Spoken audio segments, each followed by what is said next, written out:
నా తండ్రి, నీ వాక్యం యందలి నా ప్రభువా విశ్వాసాన్ని వృద్ధిపరచుకోవడానికి మీరు మాకు సహాయము చేయమని వేడుకుంటూ ఉన్నాను. నా తండ్రి, నన్ను కూడా మీ కరుణాహస్తములోనికి తీసుకొనమని వేడుకుంటూ ఉన్నాను.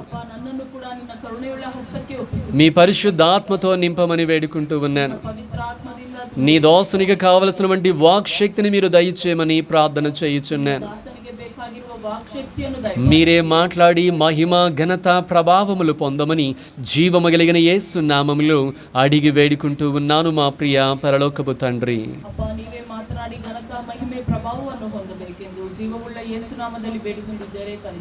ఆమేన్. గడిచినటువంటి కొన్ని వారాల నుంచి మనందరము కూడా వివాహమును గురించి తెలుసుకుంటూ ఉండి ఉన్నాం. ఎంతగానో వ్యభిచారానికి జారత్వముగా ఉండాలని నేర్చుకుని ఉన్నాము. అదే రీతిగా దేవుని యొక్క చేతుల మీదుగా జరిగిన వివాహాన్ని మనము చూచి ఉన్నాము. దేవుని ప్రణాళిక ద్వారా జరిగినటువంటి వివాహాన్ని కూడా మనము చూచి ఉండి ఉన్నాము. ఇప్పుడు దేవునితో కలిసి చేసుకున్నటువంటి వివాహాన్ని మనము ధ్యానం చేసుకోబోతూ ఉండి ఉన్నాం.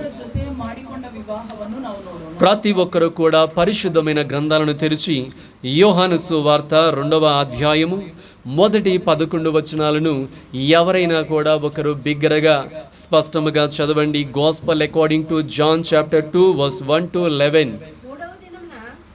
అందరూ కూడా పరిశుద్ధమైన గ్రంథాలు తెరిచి ఉన్నారా? మూడవ దినమున గలిలయలోని కానా అను ఊరిలో ఒక వివాహము జరిగెను. యేసు తల్లి అక్కడ ఉండెను. యేసును ఆయన శిష్యులను ఆ వివాహమునకు పిలువబడిరి. ద్రాక్షారసం అయిపోయినప్పుడు యేసు తల్లి వారికి ద్రాక్షారసము లేదని ఆయనతో చెప్పగా యేసు ఆమెతో, అమ్మా, నాతో నీకేమి పని? నా సమయం ఇంకనూ రాలేదనెను. ఆయన తల్లి పరిచారకులను చూచి, ఆయన మీతో చెప్పినది చేయుడనెను. యూదుల శుద్ధీకరణాచార ప్రకారము 2-3 తూములు పట్టు 6 రాతి బాణలు అక్కడ ఉంచబడి ఉండెను. యేసు ఆ బాణలు నీళ్లతో నింపుడని వారితో చెప్పగా వారు వాటిని అంచుల మట్టుకు నింపిరి. అప్పుడు ఆయన వారితో, మీరిప్పుడు ముంచి విందు ప్రధాని యొద్దకు తీసుకుని పొండని చెప్పగా వారు తీసుకుని పోయిరి. ఆ ద్రాక్షరసము ఎక్కడి నుండి వచ్చెనో ఆ నీళ్లు ముంచి తీసుకుని పోయిన పరిచారకులకే తెలుసును గాని విందు ప్రధానికి తెలియకపోయెను గనుక ద్రాక్షారసమైన ఆ నీళ్లు రుచి చూచినప్పుడు ఆ విందు ప్రధాని పెండ్లి కుమారుని పిలిచి, ప్రతివాడును మొదట మంచి ద్రాక్షారసము పోసి జనులు మత్తుగా ఉన్నప్పుడు జబ్బు రసము పోయిను. నీవైతే ఇది వరకును మంచి ద్రాక్షారసము ఉంచుకొని ఉన్నావని అతనితో చెప్పెను. గలిలయలోని కానాలో యేసు ఈ మొదటి సూచక క్రియను చేసి తన మహిమను బయలుపరచెను.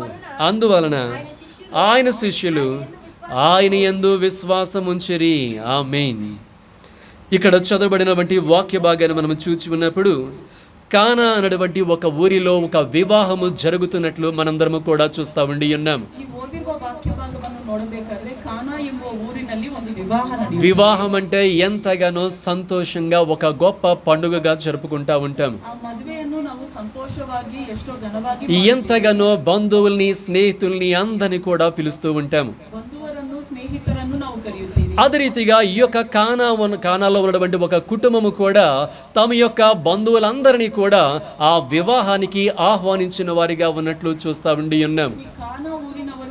ಎಲ್ಲರನ್ನು ಬಂಧುಗಳನ್ನು ಕರೆದಿದ್ದಾಗಿ ನಾವು ನೋಡುತ್ತೀವಿ. ఇక్కడ ఎవరు బంధువులుగా కనపడుతున్నారు అనేది మనం చూసి ఉండి ఉన్నప్పుడు యేసుక్రీస్తు యొక్క తల్లి గారు, అదే రీతిగా యేసుక్రీస్తు, అదే రీతిగా ఎంతగానో ఆయన యొక్క శిష్యులు అనే మాటల్ని ఇక్కడ మనం చూస్తా ఉండి ఉన్నాము. ಇಲ್ಲಿ ಯಾರು ಬಂಧುವರು ಅಂತ ನಾವು ನೋಡಬೇಕಾದ್ರೆ ಯೇಸುಕ್ರಿಸ್ತು ಅವರ ತಾಯಿ ಆಗಿದ್ದಾರೆ, ಯೇಸುಕ್ರಿಸ್ತರು ಅವರ ಶಿಷ್ಯರು ಆಗಿದ್ದಾರೆ. బంధుత్వము కావచ్చు, స్నేహము కూడా కావచ్చు. ಬಂಧುತ್ವ ಆಗಿರಬಹುದು, ಇಲ್ಲ ಸ್ನೇಹ ಆಗಿರಬಹುದು.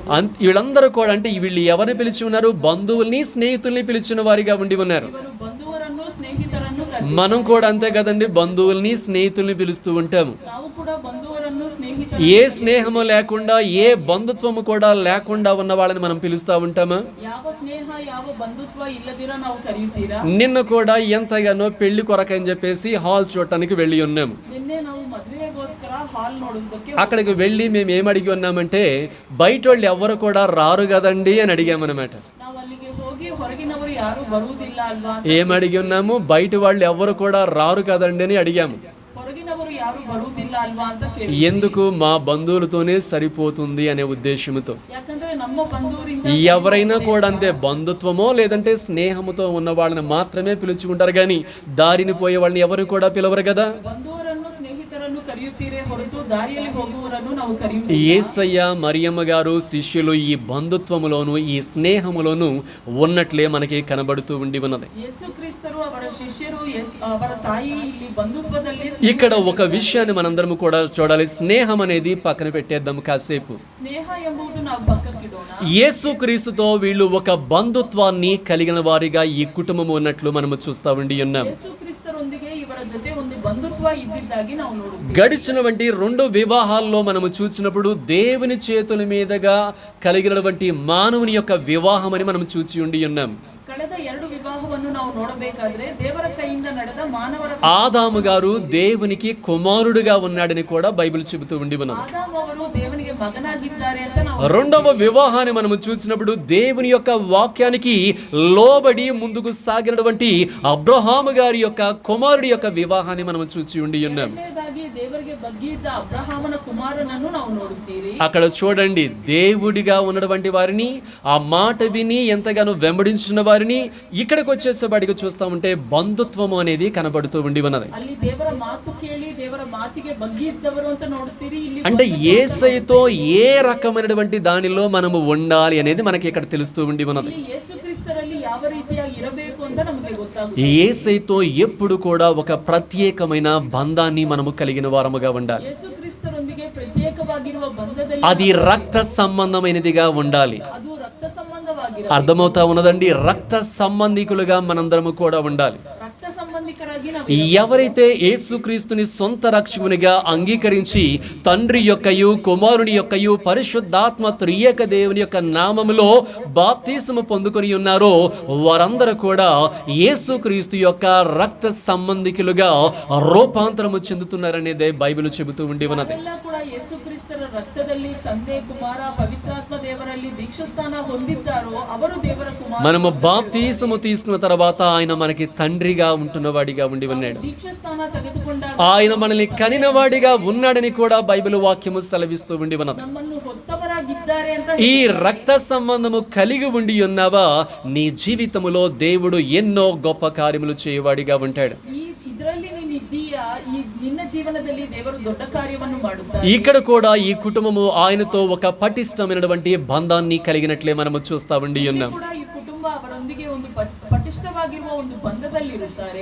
ఎంతగానో అందరి వలనే యేసయ్యని కూడా పిలిచిన వారిగా ఉండి ఉన్నారు. ಎಲ್ಲರ ಹಾಗೆ ಯೇಸುಕ್ರಿಸ್ತರನ್ನು ಕರೆದಿದ್ದಾರೆ. అందరి వలనే ఎంతగానో యేసయ్యని కూడా ట్రీట్ చేసిన వారిగా ఉండి ఉన్నారు. ಎಲ್ಲರ ಹಾಗೆ ಯೇಸುಕ್ರಿಸ್ತರನ್ನು ಕೂಡ ನೋಡಿದ್ದಾರೆ. ఇక్కడ ప్రత్యేకమైనటువంటి ఏది కూడా మనకి కనబడలేదండి. ಇಲ್ಲಿ ಪ್ರತ್ಯೇಕವಾಗಿ ಏನು ಕಾಣ. ప్రత్యేకంగా యేసయ్య పైన యేసయ్యకి ఒక సింహాసనం వేసినట్లు గాని వేరేది మనకి ఎక్కడ కూడా కనబడటం లేదు. ಪ್ರತ್ಯೇಕವಾಗಿ ಯೇಸುಕ್ರಿಸ್ತರಿಗೆ ಸಿಂಹಾಸನ ಹಾಕಿದ್ದು ಬೇರೆ ಬೇರೆ ఒక బంధువు తరహాలోనే, ఒక స్నేహ తరహాలోనే పిలిచిన వారిగా ఉండి ఉన్నారు. ಬಂಧುತ್ವದಲ್ಲಿ ಒಂದು ಸ್ನೇಹದಲ್ಲೇ ಅವರು మా ఇంట్లో ఏమైనా ద్రాక్షరసం అయిపోతే ఆయన అప్పుడు ఉండి వెంటనే చేస్తాడన్న ఉద్దేశంతో పిలిచి ఉన్నారా? ನಮ್ಮ ಮನೆಯಲ್ಲಿ ದ್ರಾಕ್ಷಾರಸ ಆಗೋದ್ರೆ ಅವರು ಅಲ್ಲೇ ಮಾಡುತ್ತಾರೆ ಅಂತ నా కొరతలన్నీ కూడా తీర్చేస్తాడులే అన్న ఉద్దేశంతో పిలిచి ఉన్నారా? ನನ್ನ ಕೊರತೆಗಳನ್ನು అవసರಗಳನ್ನು ತೀರಿಸುತ್ತಾರೆ ಅಂತ ఆయన ఉంటే భోజనాలు చేయాల్సిన అవసరం లేదు. కేవలం కొన్ని 5 రొట్టెలు 2 చేపలను తీసుకుని వెళ్ళి ఒక ద్రాక్షరసం బాటిల్ అక్కడ పెట్టేస్తే ఆయనే వచ్చిన వాళ్ళందరూ కూడా చూసుకుంటారని చెప్పేసి ఆ విధమైన ఆలోచన విధానముతో యేసుని పిలిచిన వారిగా ఉండి ఉన్నారా? ಊಟ ಮಾಡುವ ಅವಸರವಿಲ್ಲ, 5 రొట్టెಗಳು 2 ಮೀನಿದ್ರೆ ಸಾಕು, ಅವರು ಊಟ ಕೊಡುತ್ತಾರೆ ಅಂತ ಅಂದುಕೊಂಡಿದ್ರ? ఆ రకమైనటువంటి ఆలోచన విధానంతో యేసుని పిలవలేదండి. ఆ ರೀತಿಯಾದ ಯೋಚನೆ ವಿಧಾನದಲ್ಲಿ ಯೇಸು ಕ್ರಿಸ್ತರನ್ನು ಕರೆದಿಲ್ಲ. బంధుత్వముతో ఎంతగానో చక్కగా ఆహ్వానించిన వారిగా ఉండి ఉన్నారు. బంధుత్వದಲ್ಲಿ ಅವರನ್ನು ಕರೆದಿದ್ದಾರೆ. యేసుని మనం ఎలా ఆహ్వానించాలనేది మనం తెలుసుకోవాలండి. ಯೇಸು ಕ್ರಿಸ್ತರನ್ನು ಹೇಗೆ ಆಹ್ವಾನಿಸಬೇಕು ఈ యేసుని పిలిస్తే నా జీవితంలో నేనేం చేయకపోయినా ఆయన అన్ని కూడా చేస్తాడని మనం అలా పిలవకూడదు. ಯೇಸು ಕ್ರಿಸ್ತರನ್ನು ಕರೆದ್ರೆ ನಾನು ಏನು ಮಾಡಲಿಲ್ಲ ಅಂದ್ರೂ ಅವರು ಮಾಡುತ್ತಾರೆ ಅಂತ ಕರೆಯುತ್ತಾರೆ. అయ్యా నిన్ను దేవునిగా నేను అంగీకరించి ఉన్నాను, నేను నీ యొద్దకు వస్తున్నాను, నువ్వు నా యొద్దకు రా, నేనేమి చేయాలో నువ్వు చెప్తూ ఉండు, నువ్వేమి చెప్తే నేను అది చేయడానికి సిద్ధంగా ఉన్నానని ఆ రకమైనటువంటి విధానంతో నువ్వు ఆయన ఆహ్వానిస్తే ఆయన ఏమి చేయాలో అవన్నీ కూడా చేసుకునే వాడిగా ఉంటాడు. ಅಪ್ಪ ನಿನ್ನನ್ನು ನಾನು ಅಂಗೀಕರಿಸಿದ್ದೀನಿ, ನೀನು ನನ್ನ ಜೀವನದಲ್ಲಿ ಬಂದು ಏನು ಮಾಡಬೇಕು ಹೇಳು, ನಾನು ಮಾಡುತ್ತೀನಿ ಅಂತ. ఏది ఏమైనప్పటికీ కూడా ఈ కుటుంబము వివాహానికి పిలిచిన వారిగా ఉండి ఉన్నారు. ಯಾವುದು ಯಾವ ರೀತಿಯಲ್ಲಾದರೂ ಕೂಡ ಈ ಕುಟುಂಬವು ಅವರನ್ನು యేసయ్యని పిలిచినప్పుడు యేసయ్య చక్కగా ఆ కుటుంబంలో వివాహం దగ్గరికి వచ్చిన వాడిగా ఉన్నాడు. ಯೇಸು ಕ್ರಿಸ್ತರು ಕರೆದಾಗ ಕುಟುಂಬದಲ್ಲಿ ಅವರು ಬಂದಿದ್ದಾರೆ. యేసయ్య వివాహాలు చేయడానికి లోకానికి వచ్చి ఉన్నాడా? ಯೇಸು ಕ್ರಿಸ್ತರು ಮದುವೆ ಮಾಡುವುದಕ್ಕೆ, పెళ్లిళ్ళకి పేరంటాలకి వెళ్ళడానికి వచ్చిన వాడిగా ఉన్నాడా? ಮದುವೆಗೆ ಅದಕ್ಕೆ ಇದಕ್ಕೆ యేసయ్య ఎందుకు ఈ లోకానికి వచ్చి ఉన్నాడు? ಯೇಸು ಕ್ರಿಸ್ತರು ಯಾಕೆ ಈ ಲೋಕಕ್ಕೆ యేసయ్య రాజ్య సువార్త అనగా పరలోక రాజ్య సువార్తను ప్రకటన చేయడానికి వచ్చిన వాడిగా ఉన్నాడు. ಪರಲೋಕ ರಾಜ್ಯ ಸುವಾರ್ತೆಯನ್ನು ಸಾರುವುದಕ್ಕೆ ಅವರು, రోగుల్ని స్వస్థపరచడానికి వచ్చిన వాడిగా ఉన్నాడు. ರೋಗಿಗಳನ್ನು ಸ್ವಸ್ಥಗೊಳಿಸಿ పాపుల్ని పరిశుద్ధులుగా చేయడానికి వచ్చిన వాడిగా ఉన్నాడు. ಪರಿಶುದ್ಧರಾಗಿ ಮಾಡುವುದು, దేవునికి శత్రువులుగా ఉన్నవారిని దేవునికి మిత్రులుగా చేయడానికి ఎంతగానో వచ్చిన వాడిగా ఉండి ఉన్నాడు. ದೇವರಿಗೆ ಶತ್ರುಗಳಾಗಿರುವವರನ್ನು ಮಿತ್ರರಾಗಿ ಮಾಡುವುದು, ఆ రకమైనటువంటి పని నిమిత్తమై ఈ భూలోకానికి ఆయన వచ్చిన వాడిగా ఉండి ఉన్నాడు. ಆ ರೀತಿಯಾಗಿರುವ ಕೆಲಸದಲ್ಲಿ ಈ ಲೋಕಕ್ಕೆ ಅವರು ಬಂದಿದ್ದಾರೆ. అర్థమవుతా ఉండి ఉన్నదండి. ఆ రకమైన దానితోనే వచ్చిన వాడిగా ఉండి ఉన్నాడు. ಆ ರೀತಿಯಾಗಿ ಅವರು ಬಂದಿದ್ದಾರೆ. కాబట్టి పిలిచినప్పుడు నాకు చాలా పని ఉండి ఉన్నది, కాబట్టి నేను సువార్త ప్రకటన చేయడానికి ఆ గలిలేకి వెళ్ళాలి, ఇదిగో ఇక్కడ దయ్యము పట్టిన వాళ్ళు ఉన్నారు బాగు చేయడానికి వెళ్ళాలని ఆ పనుల నిమిత్తమై వెళ్ళిపోతూ ఆయన దీనిని ఎంతగానో రాకుండా ఆగిపోయిన వాడిగా ఉన్నాడా? ಅವರು ಕರೆದಾಗ ನಾನು ಸುವಾರ್ತೆಯನ್ನು ಸಾರುವುದಕ್ಕೆ ಗಲಿಲೆಗೆ ಹೋಗಬೇಕು, ಇಲ್ಲ ಅಲ್ಲಿಗೆ ಹೋಗಬೇಕು ಅಂತ ಬರಲಿಲ್ವಾ? ఆయన ఒక మాటని రాయించిన వాడిగా ఉన్నాడు. ಅವರು ಒಂದು ಮಾತನ್ನು సంతోషించు వారితో సంతోషించండి, ఏడ్చు వారితో ఏడవండి అని. సంతోషిಸುವವರೊಂದಿಗೆ ನೀವು ಸಂತೋಷ ಪಡಿ, ಅಳುವವರ వీరు సంతోషించడానికి సిద్ధంగా ఉన్నారు. వారి సంతోషములో పాలి భాగస్తుల కమ్మని యేసయ్యని పిలిస్తే యేసయ్య వెళ్ళిన వాడిగా ఉండి ఉన్నాడు. ಸಂತೋಷ ಪಡುವವರೊಂದಿಗೆ ನೀವು ಸಂತೋಷಿಸಿ ಅಂತ ಯೇಸು. నేను ఎప్పుడు కూడా మీతో ఒక మాట చెప్తాను, యేసయ్యకు ఉన్నటువంటి ఒక గొప్ప లక్షణం ఏంటంటే ఎవరు పిలిచినా వారి ఇంటికి వెళ్ళిపోతాడండి. ಯೇಸು ಕ್ರಿಸ್ತರಿಗಿರುವ ದೊಡ್ಡ ಲಕ್ಷಣ ಏನಂದ್ರೆ ಯಾರು ಕರೆದ್ರೂ ಅವರ ಮನೆಗೆ ಹೋಗುತ್ತಾರೆ. యేసయ్య మా ఇంటికి రా ప్రభు అని పిలిచినప్పుడు సువార్తల్లో వారి ఇంటికి వెళ్లకుండా ఉన్న సందర్భాన్ని మీరు ఒక్కడైనా కూడా పరిశుద్ధమైన గ్రంథంలో చూస్తారా? ಯೇಸು ಕ್ರಿಸ್ತರನ್ನು ಕರೆದಾಗ ಅವರ ಮನೆಗೆ ಹೋಗದಿರುವುದು ಸುವಾರ್ತೆಗಳಲ್ಲಿ ಎಲ್ಲಾದ್ರೂ ನೀವು ತೋರಿಸುತ್ತೀರಾ? ఎవరు పిలిచారో వారి ప్రతి కుటుంబాన్ని కూడా యేసయ్య వెళ్ళిన వాడిగా ఉన్నాడు. ಎಲ್ಲ ಕರೆದಿದ್ದಾರೋ ಪ್ರತಿಯೊಂದು ಕುಟುಂಬಕ್ಕೆ ಯೇಸು ఎందుకు వెళ్ళిన వాడిగా ఉన్నాడు యేసయ్య? ಯಾಕೆ ಹೋಗಿದ್ದಾರೆ? ఎంతగానో వారి జీవితాల్లో ఎన్నో చేయాలనే వెళ్ళిన వాడిగా ఉన్నాడు. ಅವರ ಜೀವನದಲ್ಲಿ ಎಷ್ಟೋ ಮಾಡಬೇಕು ಅಂತ ಹೋಗಿ, ఎందుకు ఈ మాటలు అనేక సందర్భాల్లో రాయించిన వాడిగా ఉన్నాడు యేసయ్య? ಯಾಕೆ ಈ ಮಾತನ್ನು ಅನೇಕ నేను పేతురు అత్తగారి ఇంటికి వెళ్ళాను, అదే రీతిగా ఎంతగానో అనేక మంది ఇంటికి వెళ్ళి ఉన్నాడు, ఎందుకు రాయించిన వాడిగా ఉన్నాడు? ಪೇತ್ರವರ ಅತ್ತೆ ಮನೆಗೆ ಹೋಗಿದ್ದೀನಿ, ಅನೇಕ ಬಾರಿ ఈ మాట చదువుతున్నప్పుడు ఈ మాటని అర్థం చేసుకుని గ్రహింపులోనికి వెళ్ళి, అయ్యా నీవు కూడా నా ఇంటిలోనికి రా నా ప్రవ్వని నీవు ఆహ్వానిస్తే నీ ఇంటిలోనికి రావడానికి ఆయన సిద్ధపడుగా ఉన్నాడని తెలియచేయడం నిమిత్తమై ఆయన ఆ మాటల్ని అనేక మార్లు రాయించిన వాడిగా ఉన్నాడు. ನೀನು ಆ ಮಾತನ್ನು ಓದಿದಾಗ ಅದನ್ನು ಗ್ರಹಿಸಿಕೊಂಡು ನೀನು ಕೂಡ ಕೇಳಿದಾಗ ನಿನ್ನ ಮನೆಗೆ ಬರುವುದಕ್ಕೆ ಸಿದ್ಧವಾಗಿರುವುದಕ್ಕೆ ಆ ಮಾತನ್ನು యేసయ్య మన గృహాలకి రావాలని అనుకుంటున్న వాడిగా ఉండి ఉన్నాడు. ಕ್ರಿಸ್ತರು ನಮ್ಮ ಮನೆಗೆ ಬರಬೇಕು ಅಂತ ಅಂದುಕೊಂಡಿದ್ದಾರೆ. మీకు తెలుసండి, అబ్రహాము గారి యొక్క గుడారం దగ్గరికి దేవుడు ఎన్నిసార్లు వెళ్ళిన వాడిగా ఉన్నాడు? ಅಬ್ರಹಾಂ ಅವರ ಮನೆಯ ಬಳಿಗೆ ದೇವರು ಎಷ್ಟು ಬಾರಿ ಹೋಗಿದ್ದಾರೆ, అనేక మార్లు వెళ్ళిన వాడిగా ఉండి ఉన్నాడు. ಅನೇಕ ಬಾರಿ ಹೋಗಿದ್ದಾರೆ. వెళుతున్న ప్రతిసారి ప్రత్యేకమైన వాగ్దానాలు తీసుకుని వెళుతున్న వాడిగా ఉన్నాడు. ಹೋಗುತ್ತಿರುವ ಪ್ರತಿಯೊಂದು ಸಾರಿ ಕೂಡ ಅವರು వెళుతున్న ప్రతిసారి శ్రేష్టమైనవి ఉత్తమమైనవి తీసుకుని వెళుతున్న వాడిగా ఉండి ఉన్నాడు. ಹೋಗುತ್ತಿರುವ ಪ್ರತಿಯೊಂದು ಸಾರಿ ಕೂಡ ಶ್ರೇಷ್ಠವಾದದ್ದು, ಉತ್ತಮವಾದ. అతని జీవితంలో ఉన్న బాధలు వేదనలు తొలగిపోయి ఆనందించే ఆయన యొక్క గొప్ప అమూల్యమైన మాటల్ని ఆయన తీసుకుని వెళ్ళిన వాడిగా ఉండి ఉన్నాడు. ಅವರ ಜೀವನದಲ್ಲಿರುವ ಬಾಧೆಯನ್ನು ಸಂಕಟವನ್ನು ತೊಲಗಿಸುವ ಮಾತುಗಳನ್ನು ತೆಗೆದುಕೊಂಡು ಹೋಗಿ, ఎందుకంటే నీతిమంతుల గుడారాలకి వెళ్ళడం ఆయనకి ఇష్టమండి. ಯಾಕಂದ್ರೆ ನೀತಿ ಉಳ್ಳವರ ಮನೆಗೆ ಹೋಗುವುದು ಅವರಿಗೆ, నీతిమంతులతో ముచ్చడించడం ఆయనకి చాలా ఇష్టము. ನೀತಿ ಉಳ್ಳವರ ಜೊತೆ ಮಾತನಾಡುವುದು ಅವರಿಗೆ, నీతిమంతుల దగ్గరికి వెళ్ళి వారిని ఆశీర్వదించడం ఆయనకి చాలా ఇష్టమై ఉండి ఉన్నది. ಉಳ್ಳವರ ಬಳಿಗೆ ಹೋಗಿ ಅವರನ್ನು ಆಶೀರ್ವದಿಸುವುದು. అందుకొరకే ఆయన యోహాను సువార్త 14వ అధ్యాయంలో కూడా రాయించిన వాడిగా ఉన్నాడు. ಯೋಹಾನ ಸುವಾರ್ತೆ 14ನೇ ಅಧ್ಯಾಯ, మేము వచ్చి వారి యొద్ద నివాసము చేసేదము అని. ನಾನು ಬಂದು ಅವರ ಸಂಗಡ ಇರುವೆನು. ఎక్కడ మన ఈ గుడారములోను మన గుడారములోను ఆయన నివాసము చేయాలని అనుకుంటున్న వాడిగా ఉన్నాడు. ಗುಡಾರದಲ್ಲಿ ನಮ್ಮ ಮನೆಯಲ್ಲಿ ನಿವಾಸ ಮಾಡಬೇಕು ಅಂತ ಅಂದುಕೊಂಡಿದ್ದೆ. కాబట్టి సంగమ ఒక విషయాన్ని అందరము కూడా తెలుసుకుందాం. ಸಭೆಯ ಒಂದು ವಿಷಯವನ್ನು ನಾವೆಲ್ಲರೂ ತಿಳಿದು, ప్రభువుని ఎప్పుడు కూడా మన గుడారాలోనికి ఆహ్వానించే వారముగా మనము ఉందాం. ಕರ್ತನನ್ನು ಯಾವಾಗಲೂ ನಮ್ಮ ಮನೆಗೆ ನಾವು ಆಹ್ವಾನಿಸುವ. ఎలా పడితే అలా ఉంటే దేవుడు మన గుడారాలోనికి రాడండి. ಹೇಗಂದ್ರೆ ಹಾಗಿದ್ರೆ ಅವರು ನಮ್ಮ ಮನೆಗೆ ಬರುವುದಿಲ್ಲ. నేను మహోన్నతమైనటువంటి స్థలములలో నివసించువాడని అంటున్నాడు. ನಾನು ಮಹೋನ್ನತವಾಗಿರುವ ಸ್ಥಳದಲ್ಲಿ ನಿವಾಸ మొన్నే మనము ఆన్లైన్ ప్రేయర్ లో కూడా మనందరము కూడా నేర్చుకుని ఉన్నాము. ನಾವು ಆನ್ಲೈನ್ ಪ್ರೇಯರ್ ಅಲ್ಲಿ, నేను మహోన్నతమైనటువంటి పరిశుద్ధమైన స్థలములలో నివసించువాడను అని. ನಾನು ಮಹೋನ್ನತವಾಗಿರುವ ಪರಿಶುದ್ಧ ಸ್ಥಳದಲ್ಲಿ ನಿವಾಸ అయినప్పటికీ కూడా ಆದ್ರೂ ಕೂಡ అంత గొప్ప దేవుడు అయ్యండి కూడా ఆయన ఎక్కడ ఉండాలనుకుంటున్నాడు? ಅಷ್ಟು ದೊಡ್ಡ ದೇವರಾಗಿದ್ರು దీన మనస్సు కలిగిన వారి యొద్ద ఉండాలనుకుంటున్నాడు. ಮನಸ್ಸಿರುವವರ ಬಳಿ ಇರಬೇಕು. అర్థమవుతా ఉండి ఉన్నదండి. ఎంతగానో ఆయనకి లోబడే వారి దగ్గర ఆయన ఉండాలనుకుంటున్న వాడిగా ఉన్నాడు. ಬಗ್ಗಿರುವವರ ಬಳಿ ಇರಬೇಕು ಅಂತ, ఆయన మాట వినే వారి దగ్గర ఆయన ఉండాలనుకుంటున్న వాడిగా ఉండి ఉన్నాడు. ಮಾತು ಕೇಳುವವರ ಬಳಿ ಇರುವ, బాధపడుతున్న వారి దగ్గరికి వెళ్ళి వారితో పాటు ఉండాలనుకుంటున్న వాడిగా ఉండి ఉన్నాడు. ಅಲ್ಲಿ ಇರುವವರ ಬಳಿ ಹೋಗಿ ಇರಬೇಕು ಅಂತ ಅಂದು, దేవుని యొక్క చిత్తానుసారమైన రీతిగా వెళుతున్నప్పుడు బాధలు ఎదుర్కొంటున్న వారి గురించి నేను ఆ బాధలు మాట్లాడుతూ ఉండి ఉన్నాను. ಅವರ ಚಿತ್ತಾನುಸಾರವಾಗಿ ಹೋಗುತ್ತಾ ಬಾಧೆಗಳನ್ನು ಎದುರುಕೊಳ್ಳುವವರ నీవు దేవుని కొరకు నువ్వు నిలబడితే చాలు, దేవుడు నీ యొద్దకు వస్తాడు. ದೇವರ ಬಳಿ ನೀನು ನಿಂತುಕೊಂಡ್ರೆ ಸಾಕು, ದೇವರು ನಿನ್ನ ಬಳಿ ಬರುತ್ತಾರೆ. దేవుని యొక్క ప్రత్యక్షతని మనందరము కూడా పొందుకుంటాం. ದೇವರ ಪ್ರತ್ಯಕ್ಷತೆಯನ್ನು ನಾವು ನೋಡಿಕೊಳ್ಳುತ್ತೇವೆ. కాబట్టి దేవుని యొక్క రక్త సంబంధములోనికి అడుగు పెట్టే వారముగా మనము ఉండాలి. ದೇವರ ರಕ್ತ ಸಂಬಂಧಿಕರಾಗಿ ನಾವು ಹೆಜ್ಜೆ ಇಡುವವರಾಗಿರೋಣ. మనం యేసుక్రీస్తు యొక్క బిడ్డలమే అనుకుంటున్నాం, నిజమే. ನಾವು ಯೇಸು ಕ್ರಿಸ್ತರ ಮಕ್ಕಳೇ ಅಂತ ಅಂದುಕೊಂಡಿದ್ದೀವಿ. పైకి కూడా ఇలాగే చెప్పుకుంటున్నాం, మేము క్రైస్తవులమి అని. ನಾವು ಮೇಲೆ ಕೂಡ ಹೇಳುತ್ತೀರಿ ನಾವು ಕ್ರೈಸ್ತವರು. ఇలా అనుకున్నటువంటి మనమే పరిశీలన చేసుకుందాం. నీవు గాని నేను గాని నిజమైన క్రైస్తవులమేనా? ನಮಗೆ ನಾವು ಪರಿಶೀಲನೆ ಮಾಡಿಕೊಳ್ಳೋಣ. ನೀನು ನಾನು నిజముగా క్రీస్తుని కలిగిన వారమేనా? ನಿಜವಾಗ್ಲೂ ನಾವು నిజముగా క్రీస్తుని ధరించుకున్నటువంటి వారమేనా? ನಿಜವಾಗ್ಲೂ ನಾವು ಕ್ರಿಸ್ತನನ್ನು నిజముగా క్రీస్తుని మన జీవితాల్లో నిండారులుగా నింపుకున్న వారమేనా? ನಿಜವಾಗ್ಲೂ ನಾವು ಕ್ರಿಸ್ತನನ್ನು ತುಂಬಾಗಿ నిజముగా క్రీస్తు యొక్క బంధుత్వములో నిలకడగా నిలిచిన వారమేనా? ನಿಜವಾಗ್ಲೂ ನಾವು ಕ್ರಿಸ್ತನ ಬಂಧುತ್ವದಲ್ಲಿ ನಿಂತಿದ್ದೀರಾ?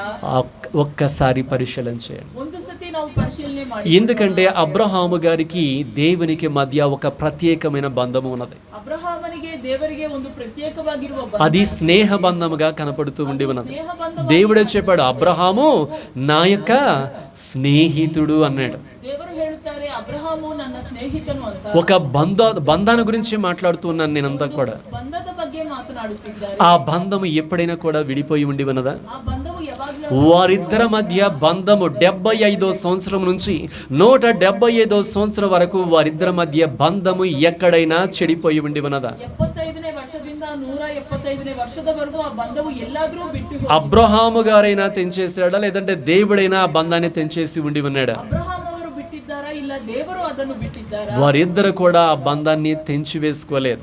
ಆ ಇಬ್ಬರೂ ಕೂಡ అబ్రహాము గారు దేవుడు ఏమి చెబితే అది చేస్తూ ఆ బంధాన్ని ఇంకా పటిష్టం చేసుకుంటూ ఉన్నాడు. ಅಬ್ರಹಾಮ್ ಅವರು ದೇವರು ಏನು ಹೇಳಿದ್ರೆ ಅದನ್ನು ಮಾಡಿ ಆ ಬಂಧವನ್ನು దేవుడు కూడా అబ్రహాము గారికి ఏ వాగ్దానం చేసి ఉన్నాడో ఆ వాగ్దానాన్ని కూడా నెరవేరుస్తూ ఇంకా ఇంకా ఇంకా ఇంకా బంధాన్ని పటిష్టపరుస్తున్న వాడిగా ఉండి ఉన్నాడు. ಅಬ್ರಹಾಮನಿಗೆ ಯಾವ ವಾಗ್ದಾನ ಮಾಡಿದ್ದಾರೋ ಅದನ್ನು ಮಾಡುತ್ತಾ ಇನ್ನೂ ಅದನ್ನು ಹೆಚ್ಚು. వారిద్దరు కూడా ఇచ్చినటువంటి మాటలని మీరలేదు దాటలేదనేదే బైబిల్ చెబుతూ ఉండి ఉన్నది. ಇಬ್ಬರೂ ಕೂಡ ಕೊಟ್ಟಿರುವ ಮಾತುಗಳನ್ನು ಮೀರಲಿಲ್ಲ, ದಾಟಲಿಲ್ಲ ಅಂತ అంటే ఎక్కడ కూడా అబ్రహాము గారు పాపము చేయలేదనేదే మనము చూస్తా ఉండి ఉన్నాం. ಅಂದ್ರೆ ಎಲ್ಲೂ ಕೂಡ ಅಬ್ರಹಾಂ ಅವರು ಪಾಪ దేవుని ద్వారా పిలవబడిన వాడు, దేవుని కొరకు నిలబడిన వాడు, పాపము చేయకుండా నిలబడిన వాడిగా ఉన్నాడు. ದೇವರಿಗೋಸ್ಕರ ನಿಂತವರು పాపము చేయలేదు కాబట్టి ఆ బంధము నిలకడగా నిలబడి ఉండి ఉన్నది. ಪಾಪ ಮಾಡಲಿಲ್ಲ, ಅದಕ್ಕೆ ಆ ಬಂಧ పాపము ఎప్పుడైతే చేస్తారో ఆ బంధము తెగిపోతుందని కూడా బైబిల్ చెబుతూ ఉండి ఉన్నది. ಪಾಪ ಯಾವಾಗ ಮಾಡುತ್ತೀರೋ ಆ ಬಂಧವು ಕಿತ್ತು ಹೋಗುತ್ತದೆ. అర్థమవుతా ఉండి ఉన్నదండి.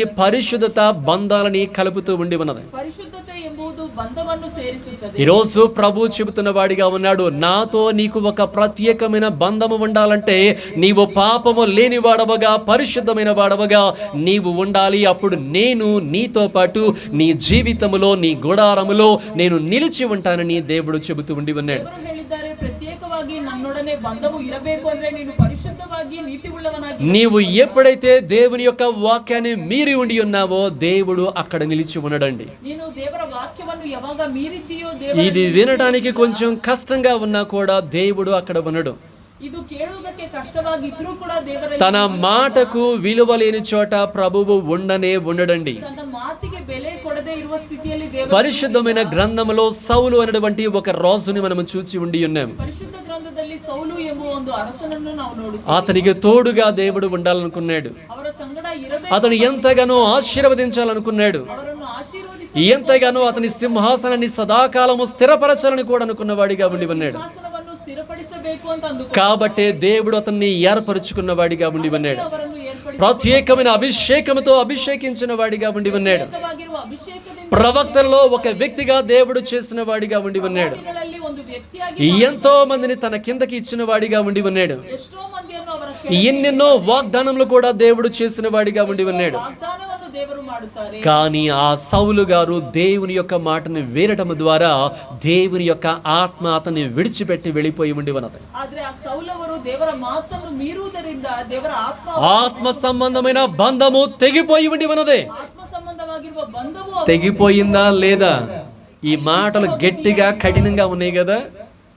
ఆత్మ సంబంధమైన బంధము సౌలుకి దేవునికి మధ్య ఉన్న బంధము తెగిపోయి ఉండి ఉన్నదండి. ಆತ್ಮ ಸಂಬಂಧವಾಗಿರುವ ಬಂಧವು ಸೌಲಿಗೆ ದೇವರಿಗೆ ఎందుకంటే సౌలు పాపము చేసిన వాడిగా ఉన్నాడు. ಯಾಕಂದ್ರೆ ಸೌಲವರು ಪಾಪ సౌలు దేవుని యొక్క మాటను మీరి వెళ్ళిన వాడిగా ఉండి ఉన్నాడు. ಸೌಲವರು ದೇವರ ಮಾತನ್ನು ಮೀರಿ ఎంతగానో మనుషులకు భయపడ్డాడు కానీ దేవునికి భయపడలేదు. ಮನುಷ್ಯರಿಗೆ ಹೆದರಿದ್ದಾರೆ. ಆದ್ರೆ ఆ కారణను బట్టి ఆత్మదేవుడు అతనిలోంచి వెళ్ళిపోయిన వాడిగా ఉండి ఉన్నాడు. ಕಾರಣದಿಂದ ಆತ್ಮದೇವರು ಅವರನ್ನು ಬಿಟ್ಟು ಹೋಗಿ ప్రవక్త అంటే ఏంటండి? దేవుని యొక్క మాటల్ని పలుకువాడిగా ఉన్నాడు. ಪ್ರವಾದಿ ಅಂದ್ರೆ ದೇವರ ಮಾತುಗಳನ್ನು వారు దేవుని యొక్క ఆత్మను కలిగిన వారిని బైబిల్ చెబుతూ ఉండి ఉన్నది. ದೇವರ ಆತ್ಮದಲ್ಲಿ ಇರುವವರು ఎంతగానో ప్రవక్తల సమూహం మొత్తము కూడా ఒక దిక్కు నుంచి వస్తూ ఉండి ఉన్నది. ಪ್ರವಾದಿಗಳ ಸಮೂಹ ಒಂದು ದಿಕ್ಕಿನಿಂದ ಬರುತ್ತಿದೆ. సౌలు కూడా ఎంతగానో ఒక ప్రవక్త దగ్గర నుంచి వెళుతున్న వాడిగా ఉండి ఉన్నాడు. ಕೂಡ ಒಂದು ಪ್ರವಾದಿಯ ಬಳಿಯಿಂದ మార్గ మధ్యములో వీళ్ళందరూ కూడా కలుసుకున్న వారిగా ఉండి ఉన్నారు. ಮಧ್ಯದಲ್ಲಿ ಇವರೆಲ್ಲರೂ వెంటనే దేవుని యొక్క ఆత్మ అతని పైకి దిగువచ్చి ఉన్నది మనం చూస్తా ఉండి ఉన్నాం. ಆಗಲೇ ದೇವರ ಆತ್ಮ ಅವರ ಮೇಲೆ దేవుని యొక్క ఆత్మ ద్వారా సౌలు మాట్లాడుతున్న వాడిగా ఉండి ఉన్నాడు. ಆತ್ಮದಿಂದ ಸೌಲವರು ಮಾತನಾಡು అందరూ కూడా అనుకుంటున్నారు, ఇగో సౌలు ప్రవక్తల్లో ఒకటిగా అయిపోయిన వాడిగా ఉన్నాడని. ಎಲ್ಲರೂ ಕೂಡ ಹೇಳುತ್ತಾರೆ ಸೌಲವರು. ఎందుకు ఈ మాట చెబుతున్నంటే దేవుని యొక్క ఆత్మ అతని పైన నిలిచి ఉండి ఉన్నది. ಯಾಕಂದ್ರೆ ದೇವರ ಆತ್ಮ ಅವರ ಮೇಲೆ ఎందుకంటే ఆత్మ సంబంధమైనటువంటి దేవుని యొక్క బంధములోనికి వెళ్ళాడు కాబట్టి ఆత్మ అతని పైన నిలిచి ఉండి ఉన్నది. ಆತ್ಮ ಸಂಬಂಧವಾಗಿರುವ ದೇವರ ಬಂಧಕ್ಕೆ ಅವರು ಸೇರಿದ್ದಾರೆ. ಅದಕ್ಕೆ ಅವರು కానీ మాటను మీరిన తర్వాత ఆత్మ సంబంధమైన బంధంలోంచి బయటకు వచ్చేసిన వాడిగా ఉన్నాడు. ಆ ಮಾತನ್ನು ಮೀರಿದಾಗ ಆತ್ಮ ಸಂಬಂಧವಾಗಿರುವ ಬಂಧ అప్పటి వరకు ఎంతగానో సాతానుడు గుంటకాడ నక్కలాగా కాచుకొని ఉన్నాడు కదా. ಅವಾಗವರೆಗೂ ಸೈತಾನನು వాడి ఉద్దేశం ఒకటే, అభిషేకాన్ని తీసివేయాలని. ಅವರ ಉದ್ದೇಶ ಒಂದು వాడి ఉద్దేశం ఒకటే, దేవుడి నుంచి నిన్ను నన్ను దూరము చేయాలని. ದೇವರಿಂದ ನಿನ್ನನ್ನು ನನ್ನನ್ನು వాడి ఉద్దేశం ఒకటే, మనల్ని నలగగొట్టాలని. ನಮ್ಮನ್ನು ನೊಂದಿಸಬೇಕು ಅಂತ. వాడి యొక్క ఉద్దేశం ఒకటే, వాడు మనలందరినీ కూడా నరకానికి తీసుకుని వెళ్ళాలని. ಅವನ ಉದ್ದೇಶ ಒಂದೇ, ನಮ್ಮನ್ನು ನರಕಕ್ಕೆ ಕರೆದು ఎప్పుడైతే దేవుని యొక్క వాక్యాన్ని సౌలు మీరిన వాడిగా ఉన్నాడో సౌలులోనికి వెళ్ళిపోయిన వాడిగా ఉన్నాడు ఈ దురాత్మ. ಯಾವಾಗ ಸೌಲವರು ದೇವರ ವಾಕ್ಯವನ್ನು ಮೀರುತ್ತಾರೋ ಆಗಲೇ ಈ దురాత్మ అతను ఎంతగానో బాధించుచు ఉండి ఉన్నది. ದುರಾತ್ಮ ಅವರನ್ನು ಬಾಧಿಸುತ್ತಾ ఎంతగానో దాని తర్వాత చూచి ఉండి ఉన్నప్పుడు రాజ్యాన్ని కోల్పోయిన వాడిగా ఉన్నాడు. ಆದ ಮೇಲೆ ಅವರು తన ప్రాణాన్ని కోల్పోయిన వాడిగా ఉన్నాడు. ಪ್ರಾಣವನ್ನು తన బిడ్డల యొక్క ప్రాణాలు పోయి ఉండి ఉన్నవి. ಅವರ ಮಕ್ಕಳ సమస్తాన్ని కూడా కోల్పోయిన వాడిగా ఉండి ఉన్నాడు. ಪ್ರಾಣವನ್ನು ಕಳೆದುಕೊಳ್ಳುತ್ತಾರೆ. ಹೇಳ್ತಾರೆ. మరి ఎన్నడూ కూడా సౌలు యొక్క కుటుంబంలో ఉన్న వాళ్ళు గొప్పవారిగా మారినట్లు మనం చూడలేదు. ಸೌಲವರ ಕುಟುಂಬದಲ್ಲಿ ದೊಡ್ಡ ಸ್ಥಿತಿಯಲ್ಲಿ ಇರುವುದು ನಾವು ಯಾವತ್ತೂ ನೋಡಿಲ್ಲ. ఎందుకంటే అతడు బంధాన్ని మీరి వెళ్ళి ఆ బంధాన్ని తెంచేసుకున్న వాడిగా ఉన్నాడు. ಯಾಕಂದ್ರೆ ಆ ಬಂಧವನ್ನು ಮೀರಿ ಅದನ್ನು ಕಿತ್ತು నీవు క్రీస్తుతో బంధాన్ని ఏర్పరచుకున్నంత వరకే, ఆ బంధములో నీవు పరిశుద్ధముగా జీవించినంత వరకే నీ జీవితంలో దేవుని కార్యములు జరుగుతాయి. గాని నీవు పాపముని చేసి గనక నీవు దేవుని నుంచి దూరముగా వెళ్ళిపోతే నీ జీవితము కూడా బాధాకరముగా మారుతుందనే దేవుడు చెబుతూ ఉండి ఉన్నాడు. ದೇವರ ಜೊತೆ ಬಂಧ ಇರುವ ತನಕ ಅವರು ಕಾರ್ಯವನ್ನು ಮಾಡುತ್ತಾರೆ ಹೊರತು ಬಂಧವನ್ನು ಕಿತ್ತು ಹಾಕಿದಾಗ ಅವರು ಯಾವುದನ್ನು ಕೂಡ దేవునికి దూరముగా ఉండి నా జీవితంలో దేవుడు ఏదైనా కార్యములు చేస్తే బాగుండని ఎదురు చూసినా కూడా అది జరగదని కూడా చెప్పడానికి ఇవంతా కూడా మీతో పంచుకొని ఉండి ఉన్నాను. ದೇವರಿಗೆ ದೂರವಾಗಿದ್ದು ದೇವರು ಯಾವುದಾದ್ರೂ ಕಾರ್ಯ ಮಾಡುತ್ತಾರೆ వాక్యానుసారమైన జీవితాన్ని మనము కలిగి ఉండకుండా దేవుని దగ్గరకు వచ్చి అయ్యా నాకు అది కావాలి ఇది కావాలని అడిగితే దేవుడు ఎవడని చెప్పడానికే మీతో ఈ మాటలు పంచుకుంటూ ఉండి ఉన్నాను. ಅನುಸಾರವಾಗಿ ಜೀವನ ನಡೆಸದಿರಾ ನನಗೆ ಅದು ಬೇಕು ಇದು ಬೇಕು ಅಂತ ಕೇಳಿದ್ರೆ దేవుడు ఒక వ్యక్తి ద్వారా ఒక మాట పలికించిన వాడిగా ఉండి ఉన్నాడు. ದೇವರು ಒಂದು ವ್ಯಕ್ತಿಯಿಂದ ಒಂದು ಮಾತು దేవుడు పాపుల మనవి వినడని బైబిల్ చెబుతూ ఉండి ఉన్నది. ದೇವರು ಪಾಪಿಗಳ ಮನವಿಯನ್ನು ఇది ఎవరు చెప్పిన వారిగా ఉండి ఉన్నారండి? ఎంతగానో ఒక వ్యక్తి దేవుని ద్వారా స్వస్థత పొందుకున్నటువంటి ఒక వ్యక్తి చెబుతున్న వాడిగా ఉండి ఉన్నాడు. ಸ್ವಸ್ಥತೆ ಹೊಂದಿದ ಒಂದು ವ್ಯಕ್ತಿ ಹೇಳುತ್ತಾರೆ అతడు గుడ్డివాడిగా ఉండి ఉన్నాడు. ಅವರು ಕುರುಡನಾಗಿರು దేవుని ద్వారా చూపు పొందుకున్న వాడిగా ఉండి ఉన్నాడు.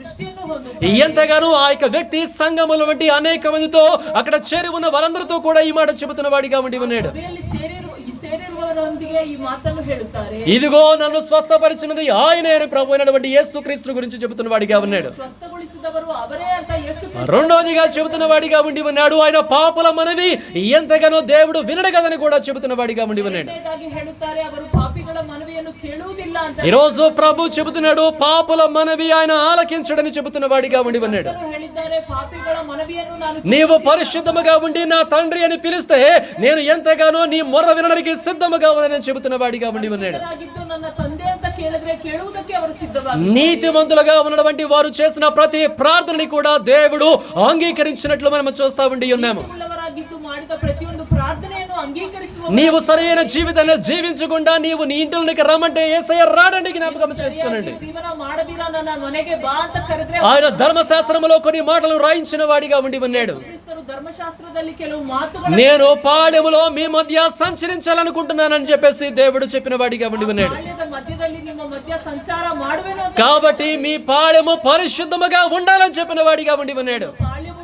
ಪರಿಶುದ್ಧವಾಗಿರಬೇಕು ಅಂತ ಹೇಳಿ చాలా స్పష్టంగా చెప్పిన వాడిగా ఉండి ఉన్నాడు. ತುಂಬಾ ಸ್ಪಷ್ಟವಾಗಿ ఏ చెడు అనేది మీ గుడారాల్లో ఉండకూడదని దేవుడు చెప్పిన వాడిగా ఉండి ఉన్నాడు. ಯಾವ ಕೆಟ್ಟದ್ದು ನಿಮ್ಮ ಮನೆಯಲ್ಲಿ ಇರಬಾರದು, ఏ పాపానికి మీ జీవితంలో స్థావు ఉండకూడదని దేవుడు చెప్పిన వాడిగా ఉండి ఉన్నాడు. ಪಾಪಕ್ಕೆ ನೀವು ಸ್ಥಾನವನ್ನು ಕೊಡ ఆయన సంచరించాలంటే అనగా భూమి ఆకాశంలో కలగ చేసినటువంటి సర్వశక్తిమంతుడు దేవుడు నీ దగ్గరికి రావాలంటే, నీ మధ్య సంచరించాలంటే, నీ జీవితంలో అద్భుతాలు జరిగించాలి అంటే నీ యొక్క సమస్తము కూడా పరిశుద్ధముగా ఉండవలసినదే. ಭೂಮಿ ಆಕಾಶವನ್ನು ಉಂಟು ಮಾಡಿದ ದೇವರು ನಿಮ್ಮ ಮಧ್ಯದಲ್ಲಿ ಸಂಚಾರ ಮಾಡಬೇಕು ಅಂದ್ರೆ ನೀವು ಪರಿಶುದ್ಧವಾಗಿರಬೇಕು. అది నీ చూపు కావచ్చు, నీ చెవులు కావచ్చు, నీ హృదయం కావచ్చు, నీ దేహము కావచ్చు, నీ గుడారము కావచ్చు, నీ ప్రాంతము కావచ్చు, ప్రతిదీ కూడా పరిశుద్ధముగా ఉండాలని దేవుడు చెబుతున్న వాడిగా ఉండి ఉన్నాడు. ಕೇಳುವುದು ಮಾತನಾಡುವುದು ನಿನ್ನ ಪ್ರಾಂತವೆಲ್ಲವೂ ಕೂಡ ಪರಿಶುದ್ಧವಾಗಿರಬೇಕು ಅಂತ. నీవు పరిశుద్ధముగా ఉంటే చాలు, దేవుడు నీ యొద్దకు వస్తాడు. ನೀನು ಪರಿಶುದ್ಧವಾಗಿದ್ದರೆ ದೇವರು ನಿಮ್ಮ ಬಳಿ అబ్రహాము గారు తన యొక్క గుడారములోనికి ఏ విధమైన పాపము రాకుండా జాగ్రత్త పడ్డాడు కాబట్టి దేవుడు మాటి మాటికి అతని ఇంటికి వెళ్తున్న వాడిగా ఉండి ఉన్నాడు. ಅವರು ತನ್ನ ಮನೆಗೆ ಯಾವ ಪಾಪ ಬರದಿರ ಕಾಪಾಡಿಕೊಂಡಿದ್ದಾರೆ, ಅದಕ್ಕೆ ಅವರು ತುಂಬಾ ಬಾರಿ ಅವರ ಮನೆಗೆ ఈ రోజు నీ ఇంటికి పదే పదే దేవుడు దర్శించి నీ జీవితాల్లో గొప్ప కార్యములు చేయాలంటే నీవు నేను పరిశుద్ధముగా ఉండవలసినదే. ದೇವರು ನಮ್ಮನ್ನು ದರ್ಶಿಸಿ ಪದೇ ಪದೇ ನಮ್ಮ ಮನೆಗೆ ಬರಬೇಕು ಅಂದ್ರೆ ನೀನು ನಾನು ಪರಿಶುದ್ಧವಾಗಿ ఆయన చెబుతున్న వాడిగా ఉన్నాడు. ప్రత్యేకమైన నాతో ఒక బంధాన్ని మీరు ఏర్పరచుకుంటే నేను మీతో పాటే ఉంటానని చెబుతున్న వాడిగా ఉండి ఉన్నాడు. ಬಂಧವನ್ನು ನೀವು ಏರ್ಪಡಿಸಿಕೊಳ್ಳುವುದಾದ್ರೆ ನಿಮ್ಮ ಸಂಗಡ ಇರುವೆನು ಅಂತ ಹೇಳಿ ఈ యొక్క వివాహంలోనైనా యేసయ్య ఆ రోజు మాత్రమే ఉన్నాడేమో కానీ మన జీవితాల్లో సదాకాలము ఉండాలనుకుంటున్న వాడిగా ఉండి ఉన్నాడు. ಮದುವೆಯಲ್ಲಿ ಅವತ್ತು ಮಾತ್ರ ಇದ್ರು, ಆದ್ರೆ ನಮ್ಮ ಜೀವನದಲ್ಲಿ ಸದಾಕಾಲವೂ ಇರಬೇಕು ಅಂತ. కాబట్టి నీవు ఎంత జాగ్రత్తగా ఉండాలో ఆలోచన చెయ్యి. ನೀನು ಎಷ್ಟು ಜಾಗೃತಿಯಾಗಿರಬೇಕು, మనకు మనము ఎంత పరిశుద్ధముగా ఉండాలో, ఎంతగా వాక్యానికి లోబడాలో మనము తెలుసుకునే వారముగా మనము ఉండాలి. ಎಷ್ಟು ಪರಿಶುದ್ಧವಾಗಿರಬೇಕು, ಎಷ್ಟು ಅವರಿಗೆ ಬಗ್ಗಿರಬೇಕು ನಾವು ತಿಳಿದುಕೊಳ್ಳಬೇಕು. దేవుడు అంటే మన దృష్టిలో ఒక ప్రత్యేకమైన ప్రత్యేకమైన స్థానము ఉండాలండి. ದೇವರು ಅಂದ್ರೆ ನಮ್ಮ ದೃಷ್ಟಿಯಲ್ಲಿ దేవుడు కదా, యేసయ్య కదా, నాయక ఇదే కదా, స్నేహితుడే కదా అని చెప్పేసి ఎలా పడితే అలా ఉండకూడదండి. ದೇವರೇ ಅಲ್ವಾ, ಸ್ನೇಹಿತರೇ ಅಲ್ವಾ, ನನ್ನ ಯೇಸು ಕ್ರಿಸ್ತರೇ ಅಲ್ವಾ ಅಂತ ಹೇಳಬಾರದು. అబ్రహాము గారు దేవుడు వచ్చి ఉండినప్పుడు ఈయన నా స్నేహితుడే కదా అని చెప్పేసి ఎంతగానో వేరే విధంగా ఉన్నవాడిగా ఉన్నాడా? ಅಬ್ರಹಾಮ್ ಅವರು ದೇವರು ಬಂದಾಗ ನನ್ನ ಸ್ನೇಹಿತರು ಅಂತ ಬೇರೆ ರೀತಿಯಾಗಿ సాగిల పడిపోతున్న వాడిగా ఉండి ఉన్నాడు. ಅವರು ಅಡ್ಡ ಬೀಳುತ್ತಿದ್ದರು. ఎంతగానో సాగిల పడిపోతున్న వాడిగా ఉండి ఉన్నాడు. ಎಷ್ಟು ಅಡ್ಡ ఎంతగానో మర్యాదలు చేస్తున్న వాడిగా ఉండి ఉన్నాడు. ಮರ್ಯಾದೆಯನ್ನು దేవునికి ఇవ్వవలసినటువంటి మర్యాదలు ఇచ్చిన వాడిగా ఉండి ఉన్నాడండి. ಕೊಡಬೇಕಾಗಿರುವ ಮರ್ಯಾದೆಯನ್ನು ఎంతగానో దేవునికి ఆతిథ్యము చేస్తున్న వాడిగా ఉండి ఉన్నాడు. ದೇವರಿಗೆ ಆತಿಥ್ಯವನ್ನು ಮಾಡಿದ್ದಾರೆ. దేవుడు మాట్లాడుతుంటే వింటూనే ఉన్నవాడిగా ఉండి ఉన్నాడు. ಮಾತನಾಡಬೇಕಾದ దేవుడు ఏది చేయమంటే అది చేస్తూ వెళ్ళిపోతున్న వాడిగా ఉండి ఉన్నాడు. ದೇವರು ಯಾವುದು ಮಾಡು ಅಂದ್ರೆ ಅದನ್ನು ఎంతగానో దేవునికి పూర్తిగా లోబడిపోయిన వాడిగా ఉండి ఉన్నాడు. ದೇವರಿಗೆ ಪೂರ್ತಿಯಾಗಿ ಬಗ್ಗಿ ಇರುತ್ತಿದ್ದರು. డాని బాబు వెళ్ళిపో, కూర్చో, వెళ్ళిపోతాడు మీరు ఆగిపోయినాక. ఎంతగానో దేవునికి అబ్రహాము గారు లోబడిపోయి ఉన్నాడు. ದೇವರಿಗೆ ಅಬ್ರಹಾಂ ಅವರು ಬಗ್ಗಿ ಇರುತ್ತಾರೆ. ఆ కారణాన్ని బట్టే దేవుడు అనేక కార్యాలు చేసిన వాడిగా ఉండి ఉన్నాడు. ಕಾರಣದಿಂದ ದೇವರು ಅನೇಕ ಕಾರ್ಯಗಳನ್ನು ఈ రోజు ఒకటే దేవుని యొక్క ఆత్మ ద్వారా మీ అందరితో కూడా చెబుతూ ఉండి ఉన్నాడు. ದೇವರ ಆತ್ಮದಿಂದ ಒಂದೇ ಮಾತನ್ನು ಹೇಳುತ್ತಾರೆ. అయ్యా రా ప్రభువా, రా ప్రభువా, రా ప్రభు అని పిలుస్తున్న ప్రతి ఒక్కరు కూడా తెలుసుకోవాల్సింది ఏంటంటే, నువ్వు రూపాంతరం చెందు అప్పుడు ప్రభువుని పిలువు. ಬಾ ಕರ್ತನೆ ಅಂತ ಕರೆಯುವ ಮುನ್ನ నీవు మారకుండా ప్రభువుని రమ్మంటే ఆయన రాడు. ನೀನು ಮಾರದಿರ ಕರ್ತನನ್ನು నీ ಕರೆದರೆ జీవితంలో ఏమీ కూడా జరగవు. ನಿನ್ನ ಜೀವನದಲ್ಲಿ ಏನು కాబట్టి దేవునితో ఒక బంధాన్ని కలిగి ఉండాలని ఈ వివాహము మనకి తెలియచేయచ్చు ఉండి ఉన్నది. ದೇವರೊಂದಿಗೆ ಒಂದು ಬಂಧ ನಮ್ಮಲ್ಲಿ ಇರಬೇಕು ಅಂತ ಈ ಮದುವೆಯಿಂದ ತಿಳಿಸಿ. ఏంటండి, దేవునితో ఒక బంధాన్ని కలిగి ఉండాలని ఈ వివాహం మనకి నేర్పిస్తూ ఉండి ఉన్నది. ದೇವರೊಂದಿಗೆ ಒಂದು ಬಂಧವು ಇರಬೇಕು. అది రక్త సంబంధముగా రూపాంతరము చెందిపోవాలి. ಅದು ರಕ್ತ ಸಂಬಂಧವಾಗಿ ರೂಪಾಂತರ. స్నేహ బంధం అన్నా కూడా తెగిపోతుందేమో కానీ రక్త సంబంధం ఎప్పుడు కూడా తెగిపోదు. ಸ್ನೇಹ ಬಂಧ ಯಾವಾಗಾದ್ರೂ ಬಿಟ್ಟು ಹೋಗುತ್ತೆ, ಆದ್ರೆ ರಕ್ತ ಸಂಬಂಧ ಬಿಟ್ಟು ಹೋಗುವುದಿಲ್ಲ. అవునా కాదండి? రక్త సంబంధమే ఎప్పటికైనా కూడా అది నిలబడిపోయే విధంగా ఉంటది. ರಕ್ತ ಸಂಬಂಧ ಯಾವಾಗ್ಲಾದ್ರೂ ನಿಂತಿರುತ್ತದೆ. ఆయన మనల్ని కని ఉన్నాడు అంతే, నమ్మేసేయండి అంతే. ನಮ್ಮನ್ನು ಅವರು ಹೊತ್ತಿದ್ದಾರೆ. ಇದನ್ನು ఇక్కడ చెబుతున్న వాడిగా ఉన్నాడు, వివాహానికి ఆయన వెళ్ళిన వాడిగా ఉన్నాడంట. ಈ ಮದುವೆಗೆ ಅವರು ಹೋಗಿದ್ದಾರೆ. ఆ వివాహానికి వెళ్ళినప్పుడు అందరూ కూడా ఆనందిస్తున్న వారిగా ఉండి ఉన్నారు. ಈ ಮದುವೆಗೆ ಹೋದಾಗ ಎಲ್ಲರೂ ಆನಂದಿಸುತ್ತಾರೆ. చక్కగా వివాహం జరిగింది. ಆಗ ఎంతగానో అందరూ కూడా భోజనాలు చేస్తున్న వారిగా ఉండి ఉన్నారు. ಎಲ್ಲರೂ ಊಟ ಮಾಡುತ್ತಿದ್ದರು. అందరూ కూడా ఆనందముగా పరవశిస్తున్న వారిగా ఉండి ఉన్నారు. ಎಲ್ಲರೂ ಕೂಡ ಆನಂದದಿಂದ. అదే సమయంలో యేసుక్రీస్తు దగ్గరికి ఆయన యొక్క తల్లి వచ్చి ఉండి ఉన్నది. ಅದೇ ಸಮಯದಲ್ಲಿ ಯೇಸು ಕ್ರಿಸ್ತರ ಬಳಿ ಅವರ ಅಮ್ಮ ಬರುತ್ತಾರೆ. అయ్యా ఇదిగో రా, వెళదాము, అన్నం తిందాం రా నాయనా అని చెప్పేసి తీసుకుని వెళుతుందా? ನಾವು ಊಟ ಮಾಡೋಣ, ಬಾ ಹೋಗೋಣ ಅಂತ ಕರೆಯುತ್ತಾರಾ? ఏంటండి, ఆ తల్లి ఏం చేస్తుంది? యేసు దగ్గరికి వచ్చి ఉండి ఉన్నది. ಆ ತಾಯಿ ಯೇಸು ಕ್ರಿಸ್ತರ ಬಳಿ ಬರುತ್ತಾರೆ. వచ్చి చెబుతుంది, అయ్యా ఇదిగో ద్రాక్ష రసం అయిపోయి ఉండి ఉన్నది. ಅವರು ಬಂದು ಹೇಳುತ್ತಾರೆ, ಅಪ್ಪ ದ್ರಾಕ್ಷಾರಸವು ಮುಗಿದು ಹೋಗಿದೆ. ఏమని చెబుతుంది ఆ తల్లి? ఒక్కసారి ఆ మాట చదవండి. ద్రాక్ష రసం అయిపోయినప్పుడు యేసు తల్లి వారికి ద్రాక్ష రసము లేదని ఆయనతో చెప్పగా ఏమని చెప్తున్నాడు? అయ్యా వారికి ద్రాక్ష రసం అయిపోయింది అని చెప్పేసి చెబుతూ ఉండి ఉన్నది. ಯೇಸುವಿನ ತಾಯಿ ಆತನಿಗೆ ಅವರಲ್ಲಿ ದ್ರಾಕ್ಷಾರಸವಿಲ್ಲ ಅಂತ ಹೇಳುತ್ತಾರೆ. ఎందుకు యేసు దగ్గరికి వెళుతూ ఉండి ఉన్నది? ಯಾಕೆ ಯೇಸು ಕ್ರಿಸ್ತರ ಬಳಿ ಹೋಗಿದ್ದಾರೆ? ఆమె వెళ్ళవలసినది ఎక్కడికి? ಅವರು ಹೋಗಬೇಕು. ఈ మాటలు అనేక సార్లు చెప్పాను. వెళ్ళవలసింది ఆ కుటుంబంలో ఉన్న వారి దగ్గరికి. ಅವರು ಹೋಗಬೇಕಾಗಿದ್ದು పెండ్లి కుమారుడి దగ్గరకో, పెండ్లి కుమారుడి యొక్క తల్లికో దగ్గరకో, తండ్రి దగ్గరకో, వాళ్ళ దగ్గరకో వెళ్ళి అయిపోయింది ఎలాగైనా సిద్ధం చేద్దామని చెప్పాలి. ಆ ಮಾದಲಿಂಗನ ತಾಯಿಯ ಬಳಿಯೋ ತಂದೆಯ ಬಳಿಯೋ ಹೋಗಿ ನೀವು ಸಿದ್ಧ ಮಾಡಿ ಮುಗಿದು ಹೋಗಿ. కానీ ఆ తల్లి ఆ విషయం తెలిసిన తర్వాత ఎక్కడికి కూడా వెళ్ళలేదండి. ಆ ತಾಯಿ ಆ ವಿಷಯ ತಿಳಿದ ఎవరి దగ్గరికి వెళ్ళలేదు. ಎಲ್ಲಿಗೂ ಹೋಗಲಿಲ್ಲ. ఆమె ఏదేదో చేయాలనుకోలేదు. ಏನೇನೋ ಮಾಡಬೇಕು. సరాసరి దేవుని దగ్గరికి వచ్చేసి ఉండి ఉన్నది. ಸರಾಸರಿ ದೇವರ ಬಳಿ ಬರುತ್ತಾರೆ. అక్కడ ఆ తల్లి కుమారుడు అనే దానికంటే ఆయన దేవుడు అని ఆయన దగ్గరికి వెళ్ళినదండి. ಅಲ್ಲಿ ಆ ತಾಯಿ ಕುಮಾರನು ಅಂತ ಹೇಳುವುದಕ್ಕಿಂತ ದೇವರು ಅಂತ ಅವರು ಹೋಗಿದ್ದಾರೆ. ఎందుకంటే ఆమె ఎంతగానో ఒక తల్లిగా ఉన్నా కూడా ఆమె ఎలా చూస్తుందంటే ఆయన్ని ఒక దేవునిగానే చూస్తూ ఉండి ಅವರು ఉన్నది. ತಾಯಿಯಾಗಿದ್ರೂ ಕೂಡ ಅವರನ್ನು ಒಂದು ದೇವರಾಗಿ ನೋಡಿದ್ದಾರೆ. ఎందుకంటే దేవదూత ద్వారా ఆమెకి తెలియజేయబడిన విషయము అదే. ಯಾಕಂದ್ರೆ ದೇವದೂತನಿಂದ ಹೇಳಿದ ವಿಷಯ, ఆ దేవుడు నీ గర్భాన జన్మించబోతున్న వాడిగా ఉన్నాడమ్మా అని. ಆ ದೇವರು ನಿನ್ನ ಗರ್ಭದಿಂದ ಜನಿಸುತ್ತಾರೆ. ఇదిగో అనేక మంది ప్రజల్లో వెలుగును నింపడానికి నీ ద్వారా ఈ లోకానికి వస్తున్నాడమ్మా అని చెప్పింది. ಅನೇಕರಲ್ಲಿ ಬೆಳಕನ್ನು ತುಂಬುವುದಕ್ಕೆ ನಿನ್ನ ಬಳಿ ಬಂದಿದ್ದಾರೆ ಅಂತ ಹೇಳಿದ್ದಾರೆ. అప్పుడు ఆమె తీసుకున్నది ఏంటంటే, ఎంతగా నాకు బిడ్డ పుడుతున్నాడే, అసలు ప్రపంచంలో ఎవరికీ లేనటువంటి ధన్యత నాకు కలుగుతుంది కాదు కానీ దేవుడే నా గర్భములోనికి వస్తున్న ఆమె సంతోషించి ఉండి ఉన్నది. ಯಾರಿಗೆ ಇಲ್ಲದೆ ಇರುವ ಧನ್ಯತೆ ನನಗೆ ಬಂದಿದೆ ಅಂತ ಅಲ್ಲ, ದೇವರೇ ನನ್ನ ఆమె ಬಳಿ కుమారుడు అనే కారణాన్ని బట్టి రాలేదు గాని దేవుడు అనే కారణాన్ని బట్టి వచ్చి ఉండేవారు. ಇಲ್ಲಿ ಮಗನು ಎಂಬುವ ಕಾರಣದಿಂದ ಬರಲಿಲ್ಲ, ಆದ್ರೆ ದೇವರು ಎಂಬುವ ಕಾರಣದಿಂದ అంతకు ముందు యేసయ్య ఆ తల్లి దగ్గర ఏదేదో చేస్తున్నాడని మనకి ఏమీ కూడా కనపడలేదు. ಅದಕ್ಕೆ ಮುಂಚೆ ಯೇಸು ಕ್ರಿಸ್ತರು ಏನೇನೋ ಮಾಡಿದ್ದಾರೆ ಅಂತ ಇಲ್ಲಿ ಕಾಣಿಸುವುದಿಲ್ಲ. ఎంతగానో ఈ టేబుల్ కలుగునుగాక అని ఆ కార్పెంటర్ బలకలేదు. ಈ ಟೇಬಲ್ ಆಗಲಿ ಅಂತ ಆ ಕಾರ್ಪೆಂಟರ್ మంచి సోఫా సెట్ కలుగునుగాక అని బలకలేదు ఆయన. ಒಳ್ಳೆ ಸೋಫಾ ಸೆಟ್ ಆಗಲಿ ಅಂತ ಅವರು ಹೇಳಲ್ಲ. అవునా కదండి, యేసయ్య ఒక కార్పెంటరు. ಯೇಸು ಕ್ರಿಸ್ತರು ಒಂದು ಕಾರ್ಪೆಂಟರ್. అవునా కదండి, వాళ్ళ నాన్నగారు ఏది చేస్తున్నారో అదే చేయుచున్న వాడిగా ఉన్నాడు. ಅವರ ತಂದೆ ಏನು ಮಾಡುತ್ತಿದ್ದಾರೋ ಅದೇ ಇವರು ಮಾಡುತ್ತಿದ್ದರು. ఆయన దేవుడైన వాడిగా ఉండి ఈ లోకములో సాధారణమైన వ్యక్తిగానే జీవించి ఉన్నాడు. ಅವರು ದೇವರಾಗಿದ್ದು ಈ ಲೋಕದಲ್ಲಿ ಸಾಧಾರಣವಾಗಿರುವ ವ್ಯಕ್ತಿಯಾಗಿ ఆ సాధారణమైన జీవితాన్ని జీవిస్తున్నప్పుడు అది చూసినటువంటి తల్లి కూడా ఒక సాధారణమైన వ్యక్తిగానే ట్రీట్ చేయట్లేదండి. సాధారణವಾಗಿ జీవిಸುವ ప్రతి విషయంలో కూడా ఆయన దేవుడు అనే ఆలోచన విధానాన్ని ఆమె కలిగి ఉండి ఉన్నది. ಪ್ರತಿ ವಿಷಯದಲ್ಲಿ ಕೂಡ ಅವರು ದೇವರು ಎಂಬುವ ಯೋಚನೆಯಲ್ಲಿರುತ್ತಾರೆ. ఇప్పుడు ఎక్కడికి వెళ్ళినా కూడా ప్రయోజనం లేదు కానీ ఈ పరిస్థితుల్ని తీసివేయగలిగినది ఆయన మాత్రమే అని చెప్పేసి ఆ దేవాది దేవుని దగ్గరికి పరిగెత్తుకుంటా వెళ్ళి ఉండి ఉన్నది. ಇವಾಗ ಎಲ್ಲಿ ಹೋದ್ರೂ ಪ್ರಯೋಜನವಿಲ್ಲ, ಆದ್ರೆ ದೇವಾದಿ ದೇವರ ಬಳಿ ಹೋಗೋಣ ಅಂತ అయ్యా ద్రాక్షరసం అయిపోయి ఉండి ఉన్నదని చెబుతూ ఉండి ఉన్నది. ಅವರಲ್ಲಿ ದ್ರಾಕ್ಷಾರಸ. వెంటనే యేసయ్య ఏమంటున్న వాడిగా ఉన్నాడు, అమ్మా నాతో నీకేం పని అమ్మా, ఇంకా నా సమయము రాలేదమ్మా అంటున్న వాడిగా ఉండి ఉన్నాడు. ಅವರು ಹೇಳುತ್ತಾರೆ, ಅಮ್ಮ ನನ್ನ ಗೊಡವೆ ಯಾಕೆ ಇನ್ನೂ ಸಮಯ ಬರಲಿ. ఆమె ఒక కొరతను గురించి మాట్లాడుతుండగానే వెంటనే నా సమయం ఇంకా రాలేదంటున్న వాడిగా ఉండి ఉన్నాడు. ಅವರು ಒಂದು ಸಮಸ್ಯೆ ಬಗ್ಗೆ ಹೇಳುತ್ತಿದ್ರೆ ನನ್ನ ಸಮಯ ಇನ್ನೂ ಬರಲಿಲ್ಲ ಅಂತ ಹೇಳುತ್ತಾರೆ. ఎందుకంటే దేవుడు సమయం కొరకు ఎదురు చూస్తున్న వాడిగా ఉండి ఉన్నాడు. ಯಾಕಂದ್ರೆ ದೇವರು ಸಮಯದಗೋಸ್ಕರ. ఆ తల్లి చెప్పేదానికంటే ముందుగానే యేసయ్యకి తెలుసు ಆ ತಾಯಿ ಹೇಳುವುದಕ್ಕಿಂತ ಮುಂಚೆ అసలు ఎందుకు ఆ గుడారానికి వెళ్ళాడంటే అక్కడ ఏం జరుగుతుందో అన్ని కూడా తెలుసు కాబట్టి ఆ కొరతలు తీర్చాలన్న ఉద్దేశాన్ని బట్టే యేసయ్య వెళ్ళిన వాడిగా ఉండి ఉన్నాడు. ಯಾಕೆ ಆ ಮನೆಗೆ ಹೋಗಿದ್ದಾರೆ ಅಂದ್ರೆ ಆ ಎಲ್ಲವೂ ಗೊತ್ತಿರುವ ಉದ್ದೇಶದಿಂದ ಆ ಮನೆಗೆ ಹೋಗಿದ್ದಾರೆ. యేసయ్య ఎంతగానో ఆ సమయం కొరకు కనిపెడుతున్న వాడిగా ఉండి ఉన్నాడు. ಕ್ರಿಸ್ತರು ಆ ಸಮಯದಗೋಸ್ಕರ ಎದುರು ನೋಡುತ್ತಾರೆ. వెంటనే ఆ తల్లికి అర్థమైపోయి ఉండి ఉన్నది, ಆಗಲೇ ಆ ತಾಯಿಗೆ ಅರ್ಥ ಆಗುತ್ತದೆ, ఇదిగో ప్రభు అయినటువంటి యేసయ్య ఒక అద్భుతమైన కార్యము చేయబోతున్న వాడిగా ఉన్నాడు. ಕರ್ತನಾಗಿರುವ ಯೇಸು ಕ್ರಿಸ್ತರು ಒಂದು ಅದ್ಭುತವನ್ನು ಮಾಡುತ್ತಿದ್ದಾರೆ. వెంటనే ఆమె అక్కడి నుంచి వెళ్ళిపోతూ ఉండి ఉన్నది.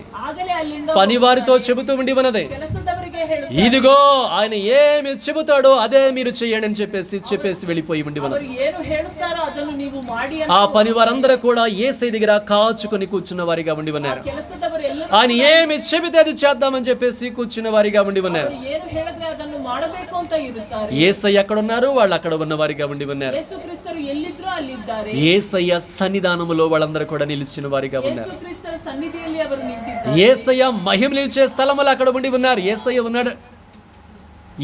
ఉన్నాడు అంటే ఆయన సన్నిధి ఉన్నట్లే కదండి. ಯೇಸು ಕ್ರಿಸ್ತರು ಇದ್ದಾರೆ ಅಂದ್ರೆ ಅವರ ಸನ್ನಿಧಿ ಇದೆ.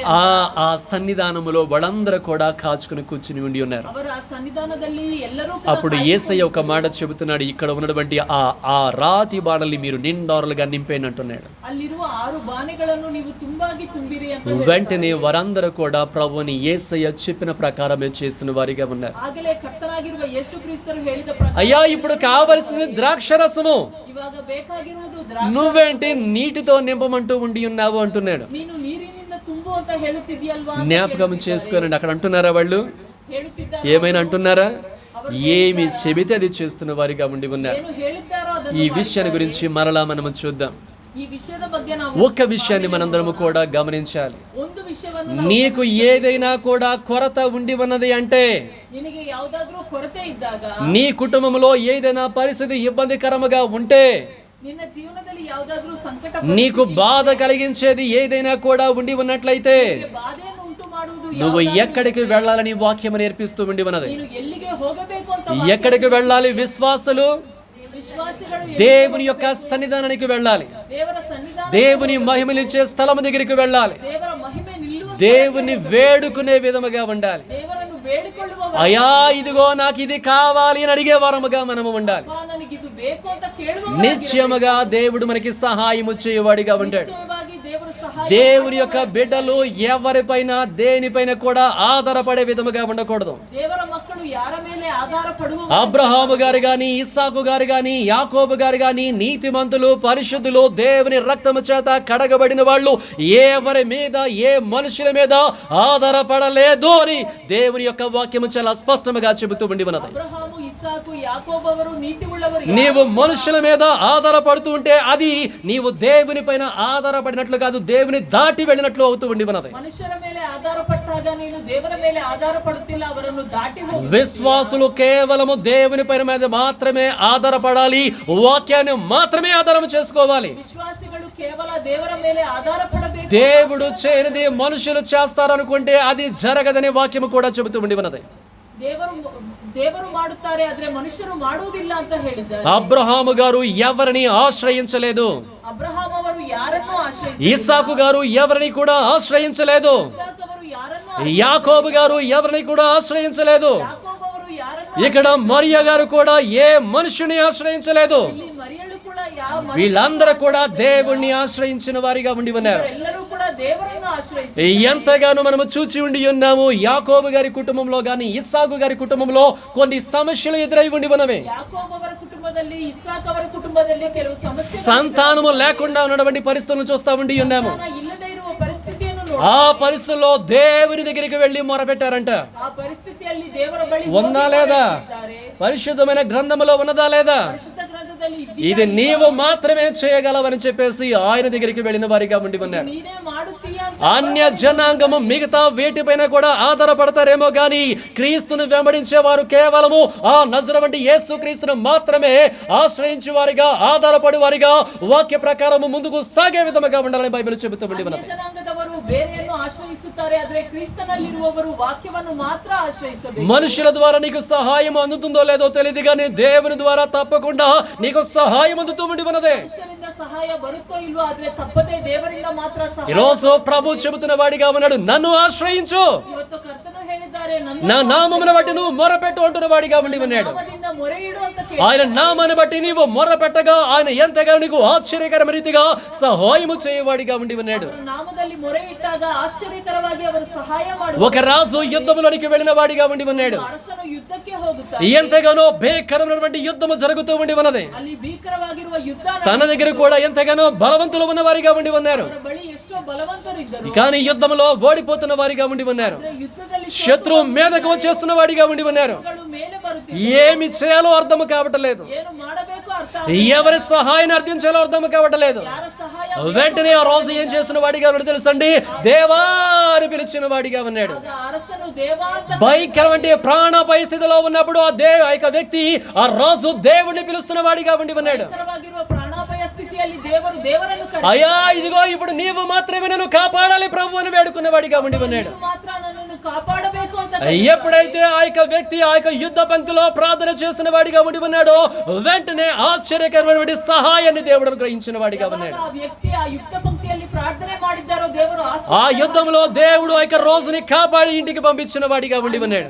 ದೇವರು ಆ ಅರಸನನ್ನು ಕಾಪಾಡಿ ಮನೆಗೆ ಕಳಿಸುತ್ತಾರೆ. ఈ రోజు నీ చుట్టూ ఉన్న వారిపైన ఆధారపడడం కాదండి, ಇವತ್ತು ನಿನ್ನ ಸುತ್ತಲೂ ಇರುವವರ ಮೇಲೆ ಆಧಾರ ಪಡುವುದು, దేవుని పైన ఆధారపడే కుటుంబాలుగా మన కుటుంబాలు ఉండాలి. ದೇವರ ಮೇಲೆ ಆಧಾರ ಪಡುವ ಕುಟುಂಬವಾಗಿ ಇರಬೇಕು. మనము రోషము కలిగిన వారముగా మనము ఉండాలి. ನಾವು ರೋಷದಿಂದ ಇರಬೇಕು. నాకు నా దేవుడు ఉన్నాడని ఎంతగానో నమ్మిక ఉంచిన వారముగా మనందరము కూడా ఉండాలి. ನನ್ನ ದೇವರು ಇದ್ದಾರೆ ಎಂಬ ನಂಬಿಕೆ, నా దేవుడు నా జీవితంలో ఏ సమయంలో ఏ కార్యము చేయాలో ఆయన ఎరిగిన వాడిగా ఉన్నాడు కాబట్టి తగిన కాలంలో తప్పకుండా కార్యములు చేస్తాడని ఆయన పైన ఆధారపడే విధముగా మనము ఉండాలి. ನನ್ನ ದೇವರು ಆ ತಕ್ಕ ಸಮಯದಲ್ಲಿ ನನಗೆ ಸಹಾಯ ಮಾಡುತ್ತಾರೆ ಎಂಬ ನಂಬಿಕೆ. మరియ గారు కొరత తెలుసుకున్న తర్వాత కుమారుడి దగ్గరికి వెళ్ళిందా, దేవుని దగ్గరికి వెళ్ళి ఉండి ఉన్నదా? మరియలు ಅಲ್ಲಿ ಕೊರತೆ ಇದ್ದಾಗ ಅಲ್ಲಿಗೆ ಹೋಗಿದ್ದಾರಾ? కుమారుడు అయిన దానికంటే ముందుగా ఆమెకు దేవుడై ఉన్నాడు యేసయ్య. ಮಗನು ಎನ್ನುವುದಕ್ಕಿಂತ సృష్టికర్తనైన దేవుడు మరియమ్మ గారికి దేవుడై ఉన్నాడు. ಸೃಷ್ಟಿಕರ್ತನಾಗಿರುವ ದೇವರು మరియಳಿಗೆ ದೇವರ. ఆ దేవుడి దగ్గరికి వెళితే నా జీవితంలో ఈ కుటుంబంలో ఈ కార్యము జరుగుతుందని ఎంతగానో ఆ తల్లి అక్కడికి వెళ్ళి ప్రార్థించి ఉండి ఉన్నది. ಆ ದೇವರ ಬಳಿ ಹೋದಾಗ అయ్యా ఈ కుటుంబంలో ఈ కొరత ఉన్నదని చెబుతూ ఉండి ఉన్నది. ಈ ಕುಟುಂಬದಲ್ಲಿ ಈ ಕೊರತೆ ಇದೆ ಅಂತ వెంటనే దేవుడు ఒక మాట చెప్పిన వాడిగా ఉన్నాడు. ಆಗ ದೇವರು ಒಂದು ಮಾತು, ఆమె మొర్ర పెట్టంగానే దేవుడు ఒక సహాయం చేయాలనుకున్న వాడిగా ఉండి ఉన్నాడు. ಮೊರೆ ಇಟ್ಟಾಗ ದೇವರು ಸಹಾಯ ಮಾಡಬೇಕು. ఎంతగానో తన యొక్క బిడ్డ యొక్క ప్రార్థన ఆలకించిన వాడిగా ఉన్నాడు. ಆಗ ಆ ಮಗಳ ಪ್ರಾರ್ಥನೆ, నాకు మొర్ర పెట్టము నేను నీకు ఉత్తరం ఇచ్చేదని చెబుతున్న వాడిగా ఉండి ఉన్నాడు. ನಾನು గ్రహించలేని గొప్ప సంగతులను గూఢమైన సంగతులను నీకు తెలియచేస్తానంటున్న వాడిగా ఉండి ఉన్నాడు. ಆಗದೇ ಇರುವ ದೊಡ್ಡ ಸಂಗತಿಗಳನ್ನು ಗೂಢವಾಗಿರುವ ಸಂಗತಿಗಳನ್ನು ఇంకా పరిశుద్ధమైన గ్రంథములో ఈ దీనులు మొర్ర పెట్టగా నీవు ఆలకించి ఉండి ఉన్నవని అనేక మంది భక్తులు తమ యొక్క జీవితంలో దేవుడు చేసిన కార్యాలని అక్కడ వివరించిన వారిగా ఉండి ఉన్నారు. ಪರಿಶುದ್ಧ ಗ್ರಂಥದಲ್ಲಿ ದೀನರು ಮೊರೆ ಇಟ್ಟಾಗ ನೀನು ಆಲಕಿಸಿದ್ದೀಯಾ ಅಂತ విశ్వాసులు దేవుని పైన మాత్రమే ఆధారపడాలి, ವಿಶ್ವಾಸಿಗಳು ದೇವರ ಮೇಲೆ వాక్యాన్ని మాత్రమే ఆధారం చేసుకోవాలని బైబిల్ చెబుతూ ఉండి ఉన్నది. ವಾಕ್ಯವನ್ನು ಮಾತ್ರ ಆಧಾರ మనము విశ్వాసాన్ని వృద్ధిపరుచుకునే విధముగా మనము ఉండాలండి. ವಿಶ್ವಾಸವನ್ನು ವೃದ್ಧಿಗೊಳಿಸುವಂತೆ ಇರು. మన విశ్వాసాన్ని వృద్ధిపరుచుకుంటే దేవుని పైన మీద మాత్రమే మన దృష్టి ఉంటది. ನಮ್ಮ ವಿಶ್ವಾಸ ವೃದ್ಧಿಗೊಳಿಸಿಕೊಂಡ್ರೆ ಕೇವಲ ದೇವರ మనుషుల ద్వారా ఏది కూడా మనము పొందుకోమండి. ಮನುಷ್ಯರಿಂದ ನಾವು ಯಾವುದೂ ಹೊಂದುವುದಿಲ್ಲ. ఎంతగానో అబ్రహాము గారికి ఒక రాజు చెప్పిన వాడిగా ఉండి ఉన్నాడు, ಅಬ್ರಹಾಮನಿಗೆ ಒಂದು ಅರಸನು ఇదిగో ఇవన్నీ కూడా తీసుకో అన్న వాడిగా ఉండి ఉన్నాడు. ಎಲ್ಲವನ್ನು ತೆಗೆದುಕೋ ಅಂತ ಹೇಳುತ್ತಾರೆ. అబ్రహాము గారు ఏమన్నాడు?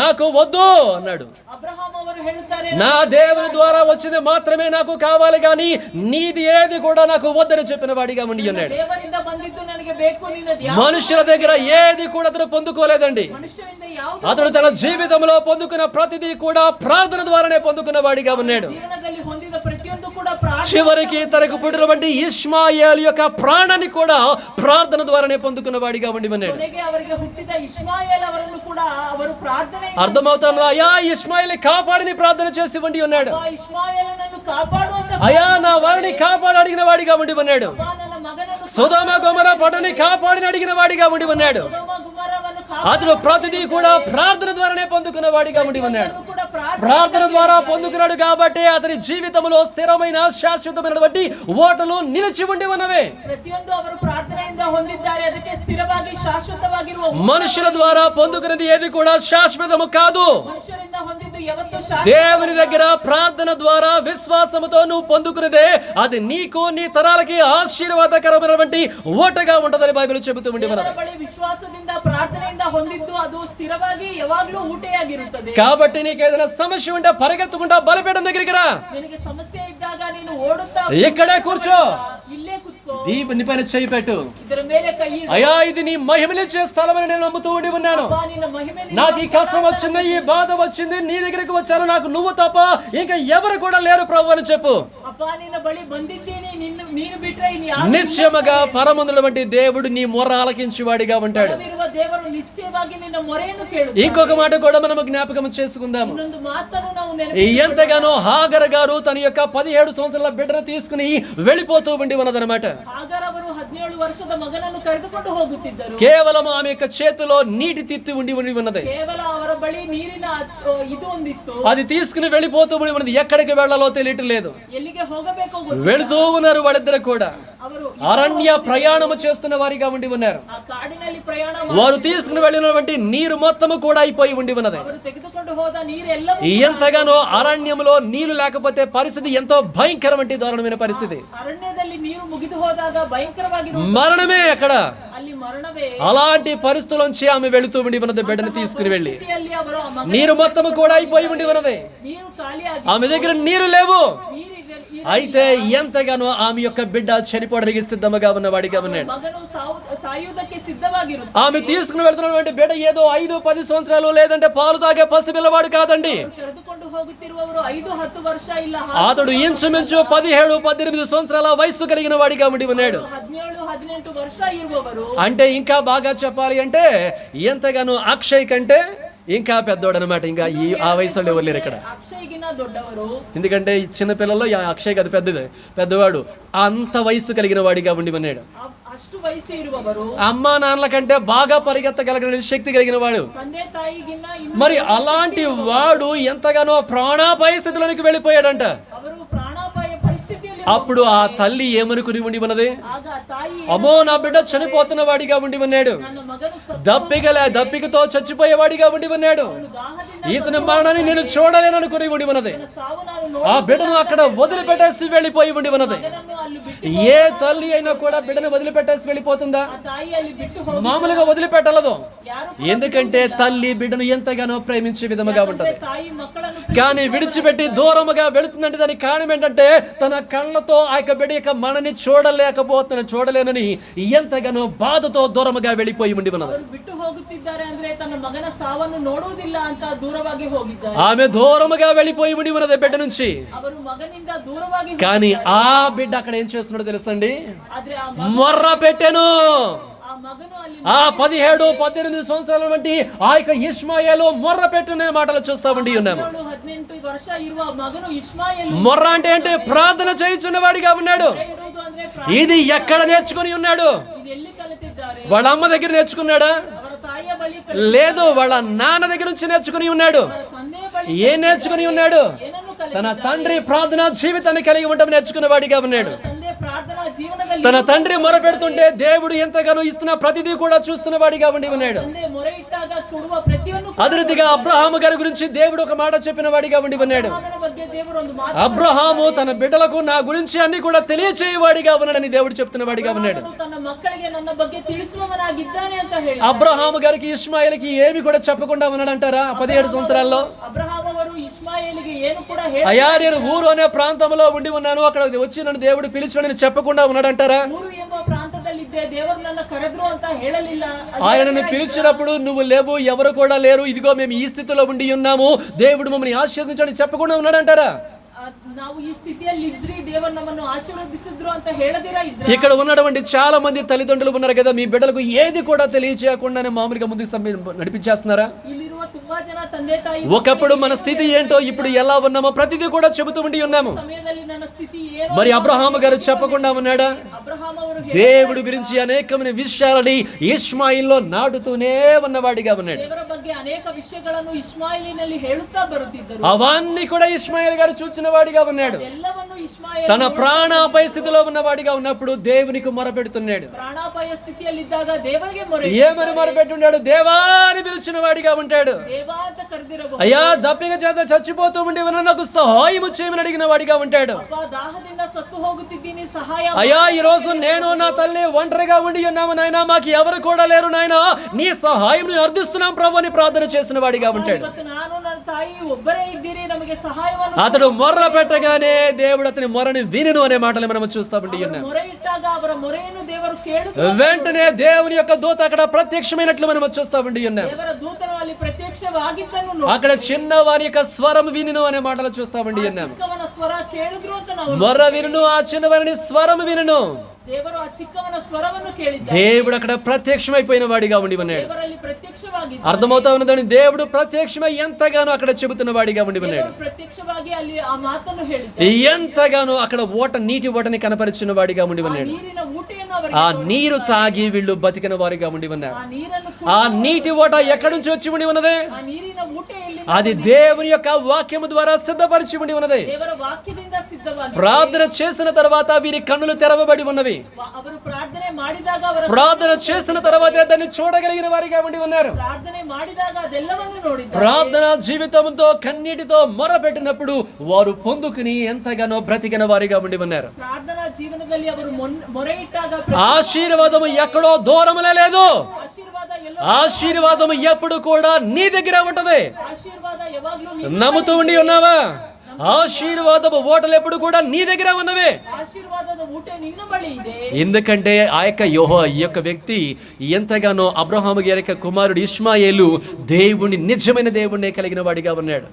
ಇಷ್ಮಾಯೇಲ್ ಅವರು ನಿಜವಾಗಿರುವ ದೇವರಲ್ಲಿದ್ದಾರೆ. ఇష్మాయేల్ అన్న వాడికి మనం ముస్లిమే అనుకుంటా ఉంటాం, కాదండి. ಇಷ್ಮಾಯೇಲು ಅಂದಾಗ ನಾವು ಮುಸ್ಲಿಂ ಅಂತ ಅಂದುಕೊಳ್ಳುತ್ತೇವೆ. అతను వేరే ఆయనకు ప్రార్థన చేస్తే వేరే ఆయన వచ్చేవాడు, ఎవడు రాలేదు కదా. ఈయన వచ్చాడు అంటే అతనికే ప్రార్థన చేశాడు.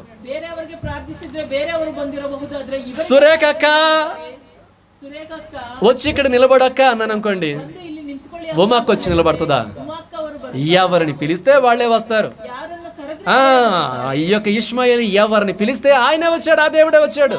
ಯಾರನ್ನು ಕರೆದ್ರೆ ఎందుకంటే ఆయన మాట్లాడే దేవుడు, ఎంతగానో వినే దేవుడు, నిజమైన దేవుడై ఉన్నాడు. ಅವರು ಮಾತನಾಡುವ ದೇವರು, ಕೇಳುವ ದೇವರು. నేను ఈ మాటలు మీకు ఎందుకు జ్ఞాపకం చేస్తుంటే, నీ జీవితంలో ఏదైనా కొరత ఉన్నది అంటే అది నీవు దేవుని పైన ఆధారపడి ప్రార్థన ద్వారా పొందుకునే విధముగా ఉండాలి. ನಿನ್ನ ಜೀವನದಲ್ಲಿ ಯಾವುದಾದರೂ ಕೊರತೆ ಇದೆ, నీవు ప్రార్థన లేనంత వరకు నీ యొక్క ఓటలు నువ్వు చూడలేవు. ಪ್ರಾರ್ಥನೆ ಇಲ್ಲದೆ ಇರುವ ತನಕ ದೇವರ ಊಟೆಯನ್ನು ನೋಡು. నీ ఓట నీకు కనబడాలి అంటే, నీ ఆశీర్వాదం నీకు కనబడాలి అంటే, నీ బ్రతుకు కనబడాలి అంటే నువ్వు ప్రార్థన జీవితాన్ని కలిగి ఉండాలి. ಊಟೆ ನಿನಗೆ ಕಾಣಿಸಬೇಕು, ನಿನ್ನ ಆಶೀರ್ವಾದ. నీవు ఆ జీవిత విధానాన్ని కలిగి లేకుండా నీవు వేరే ప్రయత్నం చేస్తూ ఉంటే ఏ రకముగా నీవు సఫలీకృతం అవుతావు? ಆ ಜೀವನದಲ್ಲಿ ಇಲ್ಲದಿರ ನೀನು ಬೇರೆ ರೀತಿಯಾಗಿ ಪ್ರಯತ್ನ ಮಾಡಿದ್ರೆ ಯಾವ ರೀತಿಯಾಗಿ ಸಫಲವನ್ನು ಹೊಂದುತ್ತೀಯ? అర్థమవుతా ఉన్నదా సంగమా? ಅರ್ಥವಾಗುತ್ತಿದೆ. దేవుని బిడ్డల వంటి మనము ప్రార్థన పైన, ఆ ప్రార్థన ఆలకించే దేవుని పైన మాత్రమే ఆధారపడే విధముగా ఉండాలి. ದೇವರ ಮಕ್ಕಳಾಗಿರುವ ನಾವು ಪ್ರಾರ್ಥಿಸಿ ದೇವರ ಮೇಲೆ ಮಾತ್ರ ಆಧಾರ ಪಡಬೇಕು. ఆ రోజు బాధలో ఒంటరిగా వెళ్ళిపోతున్నటువంటి ఆమెను దేవుడు దర్శించి ఉన్నాడు. ಬಾಧೆಯಲ್ಲಿ ಒಬ್ಬರೇ ಹೋಗುವ ಆಕೆಯನ್ನು ದರ್ಶಿಸಿದ್ದ. ఆగరు నీకేమి వచ్చినది అంటున్నాడు. ಆದರೂ ನಿನಗೇನು ಬಂದಿದೆ ಅಂತ అవునా కాదండి? వెళ్ళి అణిగి ఉండు అంటున్న వాడిగా ఉన్నాడు. ಹೋಗಿ ಅವರ ಬಳಿ ಬಂದು నీతిమంతుల యొక్క గుడారములో ఉండు అంటున్న వాడిగా ఉండి ఉన్నాడు. ಅವರ ಮನೆಯಲ್ಲಿ ಇರುವಂತ అక్కడే నీకు ఆశీర్వాదం ఉందని చెబుతున్న వాడిగా ఉండి ఉన్నాడు. ಆಶೀರ್ವಾದ ಇದೆ ಅಂತ ఆ మాట పలికిన తర్వాత ఇంకా వాగ్దానం చేస్తున్న వాడిగా ఉన్నాడు. ಮಾತನ್ನು ಹೇಳಿದ ಮೇಲೆ ಇನ್ನೂ ఇదిగో నీకు కుమారుడు పుడుతున్నాడు, అతనికి ఇష్మాయేలు పేరు పెడతామని దేవుడే పేరు పెట్టి ఉన్నాడు. ಈಗ ನಿನಗೆ ಮಗನು ಹುಟ್ಟುತ್ತಾನೆ, ಅವರಿಗೆ ಇಷ್ಮಾಯೇಲ್ ಅಂತ ಹೆಸರಿಡು. ఆదాము అని పేరు పెట్టినటువంటి దేవుడు ఎంతగానో ఇష్మాయేలును పెడుతున్న వాడిగా ఉన్నాడు. ಆದಾಮು ಅಂತ ಹೆಸರಿಟ್ಟ ದೇವರು ಇಲ್ಲಿ ಇಷ್ಮಾಯೇಲು ಅಂತ స్వయముగా ఆమెకు పుట్టబోయే బిడ్డకి యేసయ్య పేరు పెట్టాడండి. ಸ್ವಯವಾಗಿ ಹುಟ್ಟುವ ಮಗನಿಗೆ ದೇವರೇ ಹೆಸರಿಟ್ಟಿದ್ದ. ఇప్పుడు కూడా ఎంతగానో సేవకులు నామకరణం చేయడానికి వెళ్తా ఉంటారు. ಇವಾಗ ಸೇವಕರು ನಾಮಕರಣ ಮಾಡುವುದಕ್ಕೆ దేవుని యొక్క నామములో నామకరణం చేయడానికి. ದೇವರ ನಾಮದಲ್ಲಿ ನಾಮಕರಣ మరి ఆ పేరు పెట్టేటప్పుడు ఏం చేస్తా ఉంటారు? ಆ ಹೆಸರಿಡಬೇಕಾದ್ರೆ ಏನಂತ నజరేయుడైన యేసు నామములో భూమి ఆకాశములో కలగ చేసిన నజరేయుడైన యేసు నామములో దీవిస్తున్నామని వాక్యములో ఉన్న వాగ్దానాలన్నీ కూడా పలుకుతా ఉంటాం. ಭೂಮಿ ಆಕಾಶವನ್ನು ಉಂಟು ಮಾಡಿದ ನಜರೇಯನಾಗಿರುವ ಯೇಸು ನಾಮದಲ್ಲಿ ಅಂತ ಎಲ್ಲಾ ವಾಗ್ದಾನವನ್ನು ಹೇಳುತ್ತಾ ನಾವು ಹೇಳುತ್ತೇವೆ. ఆయన నామములో పేరు పెడుతున్న వాళ్ళ ఇన్ని దీవెలిస్తే ఆయనే పెట్టినటువంటి వ్యక్తిని దేవుడు ఎంత దీవిస్తాడంటారు? ಅವರ ನಾಮದಲ್ಲಿ ಹೆಸರಿಡುವವರು ಇಷ್ಟು ದೀವಿಸಿದ್ರೆ ಅವರೇ ಹೆಸರಿಟ್ಟಾಗ ಇನ್ನೆಷ್ಟು ದೀವಿಸುತ್ತಾರೆ. దేవుని ప్రణాళికలో మొర్ర పెట్టిన వాడు ఉండి ఉన్నాడు. ದೇವರ ಪ್ರಣಾಳಿಕೆಯಲ್ಲಿ ಮೊರೆ ಇಟ್ಟ దేవుని ప్రణాళిక ద్వారానే ఇష్మాయిల్ దేవుడు గొప్ప చేసిన వాడిగా ದೇವರ ఉన్నాడు. ಪ್ರಣಾಳಿಕೆಯಿಂದ ದೇವರು ಇಷ್ಮಾಯೇಲ ఈ రోజు ముస్లిం జనాంగము గొప్ప స్థానంలో ఉండడానికి కారణము ఆనాడు దేవుని ద్వారా ఇష్మాయేలు పొందుకున్నటువంటి ఆశీర్వాదము. ಇವತ್ತು ಮುಸ್ಲಿಂ ಜನಾಂಗ ಅಷ್ಟು ಆಶೀರ್ವಾದ ಹೊಂದುವುದಕ್ಕೆ ಕಾರಣ ಅವತ್ತು ಇಷ್ಮಾಯೇಲ. ఎందుకో తెలుసండి? ఆ రోజు మొర్ర పెట్టినప్పుడు దేవుడు వచ్చి అతనితో పాటు ఉండిపోయాడంట. ಯಾಕಂದ್ರೆ ಅವತ್ತು ಮೊರೆ ಇಟ್ಟಾಗ ದೇವರು ಬಂದು ಅವರ ಸಂಗಡ ಇದ್ದರು. తీయండి ఆ మాట ఎక్కడ ఉన్నది? ఆది కాండము మొన్నే కదా నేర్చుకున్నాం మన గురువారమా. రాని వాళ్ళకి ఏం తెలుసుదిలేండి. ఆది కాండము త్వరగా ఆది కాండము 21వ అధ్యాయం తీయండి. 19-20 వచనాలు చదవండి. ఆది కాండము 21వ అధ్యాయము 19-20 వచనాలు. మరియు దేవుడు ఆమె కన్నులు తెరిచినందున ఆమె నీళ్ల ఊట చూచి వెళ్ళి ఆ తిత్తిని నీళ్లతో నింపి చిన్నవానికి త్రాగనిచ్చెను. దేవుడు ఆ చిన్నవానికి తోడై ఉండెను. ఏంటండి? దేవుడు ఆ చిన్నవానికి తోడై ఉన్నాడు. ఎవరికి దేవుడు తోడుగా ఉన్నాడు? మొర్ర పెట్టినటువంటి ఇష్మాయేలుకి దేవుడు తోడుగా ఉన్నాడు. కాబట్టి దేవుడు తోడుగా ఉండి దేవుని ఆశీర్వాదాలు పొందుకున్నటువంటి ఆ వ్యక్తి ద్వారా కలిగిన సంతానం ఇప్పుడు కూడా గొప్ప ఆశీర్వాదాలు అనుభవిస్తూ ఉండి ఉన్నారు. ದೇವರು ಇಷ್ಮಾಯೇಲನ ಸಂಗಡ ಇದ್ದರು. ಅದಕ್ಕೆ ಅವರ ಸಂತಾನವನ್ನು ಕೂಡ ಇವಾಗಲೂ ಅವರು నువ్వు మొర్రపెట్టు, నీకు దేవుడు తోడుగా ఉంటాడు. ನೀನು ಮೊರೆ ಇಡುವ నువ్వు మొర్రపెట్టు, నీ దగ్గరికి దేవుడు వస్తాడు. ಮೊರೆ ಇಡು నీవు మొర్రపెట్టు, నీ ఓటని కనపరుస్తాడు.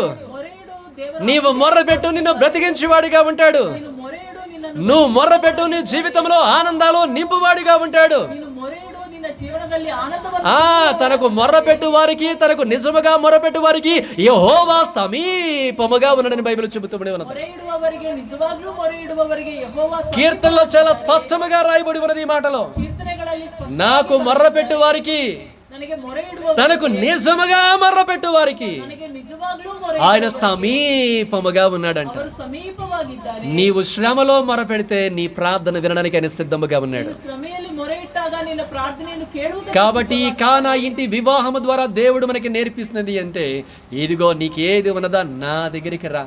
ಈ ಕಾನಾ ಮದುವೆಯಲ್ಲಿ ದೇವರು నేను చేయలేకపోతే ನಿನಗೆ ಏನು నేను చేయలేకపోతే ನಾನು నీ ಮಾಡಲಿಲ್ಲ ఇష్టం. ಅಂದ್ರೆ ನಿನ್ನ ಇಷ್ಟ.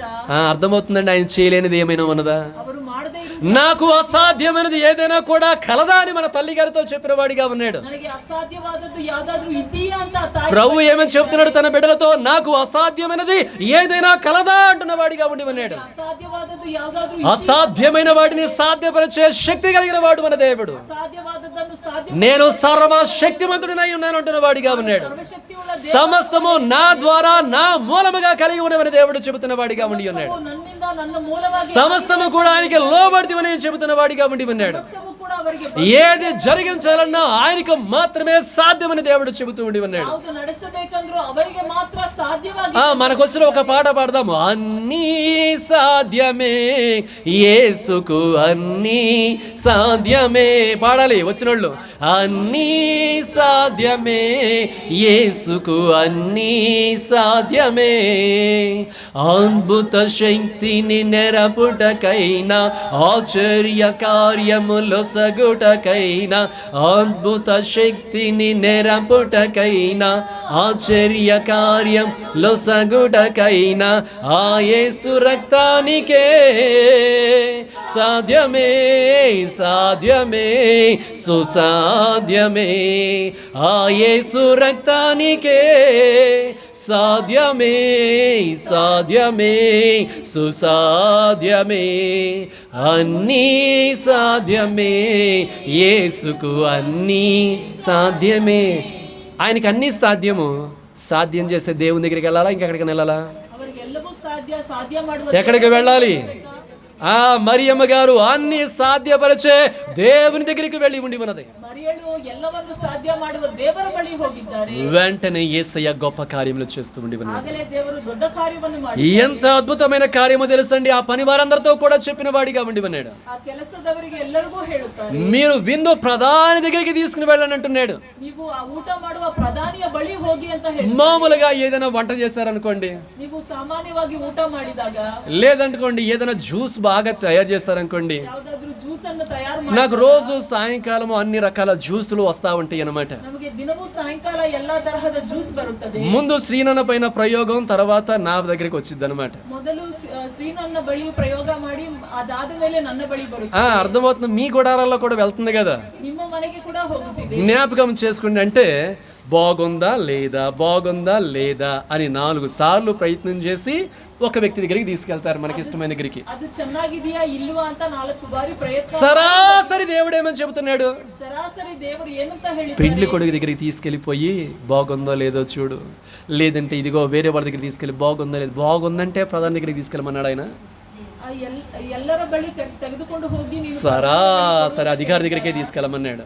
ಸರಾಸರಿ ನೀನು ಆ ಹಿರಿಯರ ಬಳಿ ತೆಗೆದುಕೊಂಡು వీళ్ళకి ఏమీ అర్థం కావటల్లా, ಇವರಿಗೆ ಏನು ಅರ್ಥ ಆಗಲ್ಲ. కానీ మౌనంగా ఉంటున్నారు. ಆದ್ರೆ ಮೌನವಾಗಿದ್ದರು. ఆ నీళ్లు ముంచి తీసుకుని పోయిన వారికే తెలిసిందంట. ಆ ನೀರನ್ನು ತೆಗೆದುಕೊಂಡು ಹೋದ ఆయన ఒక మాట చెప్పిన వాడిగా ఉన్నాడు. యేసు ఆ బాణలు నీళ్లతో నింపుడని వారితో చెప్పగా వారు వాటిని అంచున మట్టుకు నింపిరి. అప్పుడు ఆయన వారితో, మీరు ఇప్పుడు ముంచి విందు ప్రధాని యొద్దకు తీసుకుని పోవుడి అంటున్నాడు అనమాట. ಆ ಬಾಣೆಗಳನ್ನು ಕಂಠದ ಮಟ್ಟಿಗೆ ನೀವು ತುಂಬಿರಿ, ಈಗ ಅದನ್ನು ನೀವು ತೆಗೆದು వాళ్ళ బాణల్లో ఏం నింపారు? నీళ్ళే నింపారు. ಆ ಬಾಣೆಗಳಲ್ಲಿ ద్రాక్షరసం ఏమైనా నింపారా? ದ್ರಾಕ್ಷಾರಸವನ್ನು వాళ్ళే నింపారు. వాళ్ళని ముంచి తీసుకుని వెళ్ళమంటూ ఉన్నారు. ಅವರೇನು ತುಂಬಿದ್ದಾರೆ, ಏನನ್ನು ತೆಗೆದುಕೊಂಡು ఇప్పుడు వాళ్ళు దేనిలో ముంచాలి? ಯಾವುದನ್ನು ತೆಗೆದುಕೊಂಡು ಹೋಗಬೇಕು? నీళ్లలోనే ముంచాలి. ನೀರನ್ನೇ ತೆಗೆದುಕೊಂಡು వాళ్ళు తీసుకుని వెళుతున్నారండి. ఇక్కడ ఏం వాళ్ళ అమ్మ చెప్పింది ఏంది? ఆయన ఏం చెబితే చేయమన్నారు కదా. ಅವರಮ್ಮ ಹೇಳಿದ್ದು ಏನು, ಅವರು ಏನು ಹೇಳಿದ್ರೆ ಅದನ್ನು ಮಾಡಿ. కాబట్టి ఆయన ఏం చెబితే చేస్తా ఉన్నారన్నమాట. ಏನು ಹೇಳಿದ್ರೆ ಅದನ್ನು ಮಾಡಿ. మనకెందుకు? మనం పరివాళం, అది నీరో ద్రాక్షరసం మనకెందుకు?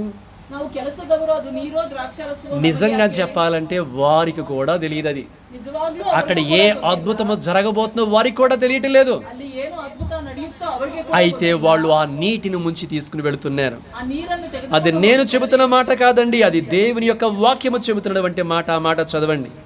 9వ వచనము, ఆ ద్రాక్షరసము ఎక్కడి నుంచి వచ్చును? ఆ నీళ్లు ముంచి తీసుకుపోయిన పరిచారకులకే తెలిసినది గాని విందు ప్రధానికి తెలియలేదంట. ಆ ನೀರನ್ನು ತೆಗೆದುಕೊಂಡು ಹೋದ ಪರಿಚಾರಕರಿಗೆ ಗೊತ್ತಿತ್ತೇ ಹೊರತು ಆ ಪ್ರಧಾನಿಗೆ ఆ పరిచారకులు ఏం ముంచి తీసుకెళ్లారంట? ಆ ಪರಿಚಾರಕರು ಏನನ್ನು ತೆಗೆದುಕೊಂಡು ಹೋಗಿದ್ದಾರೆ? ఏం ముంచారంట?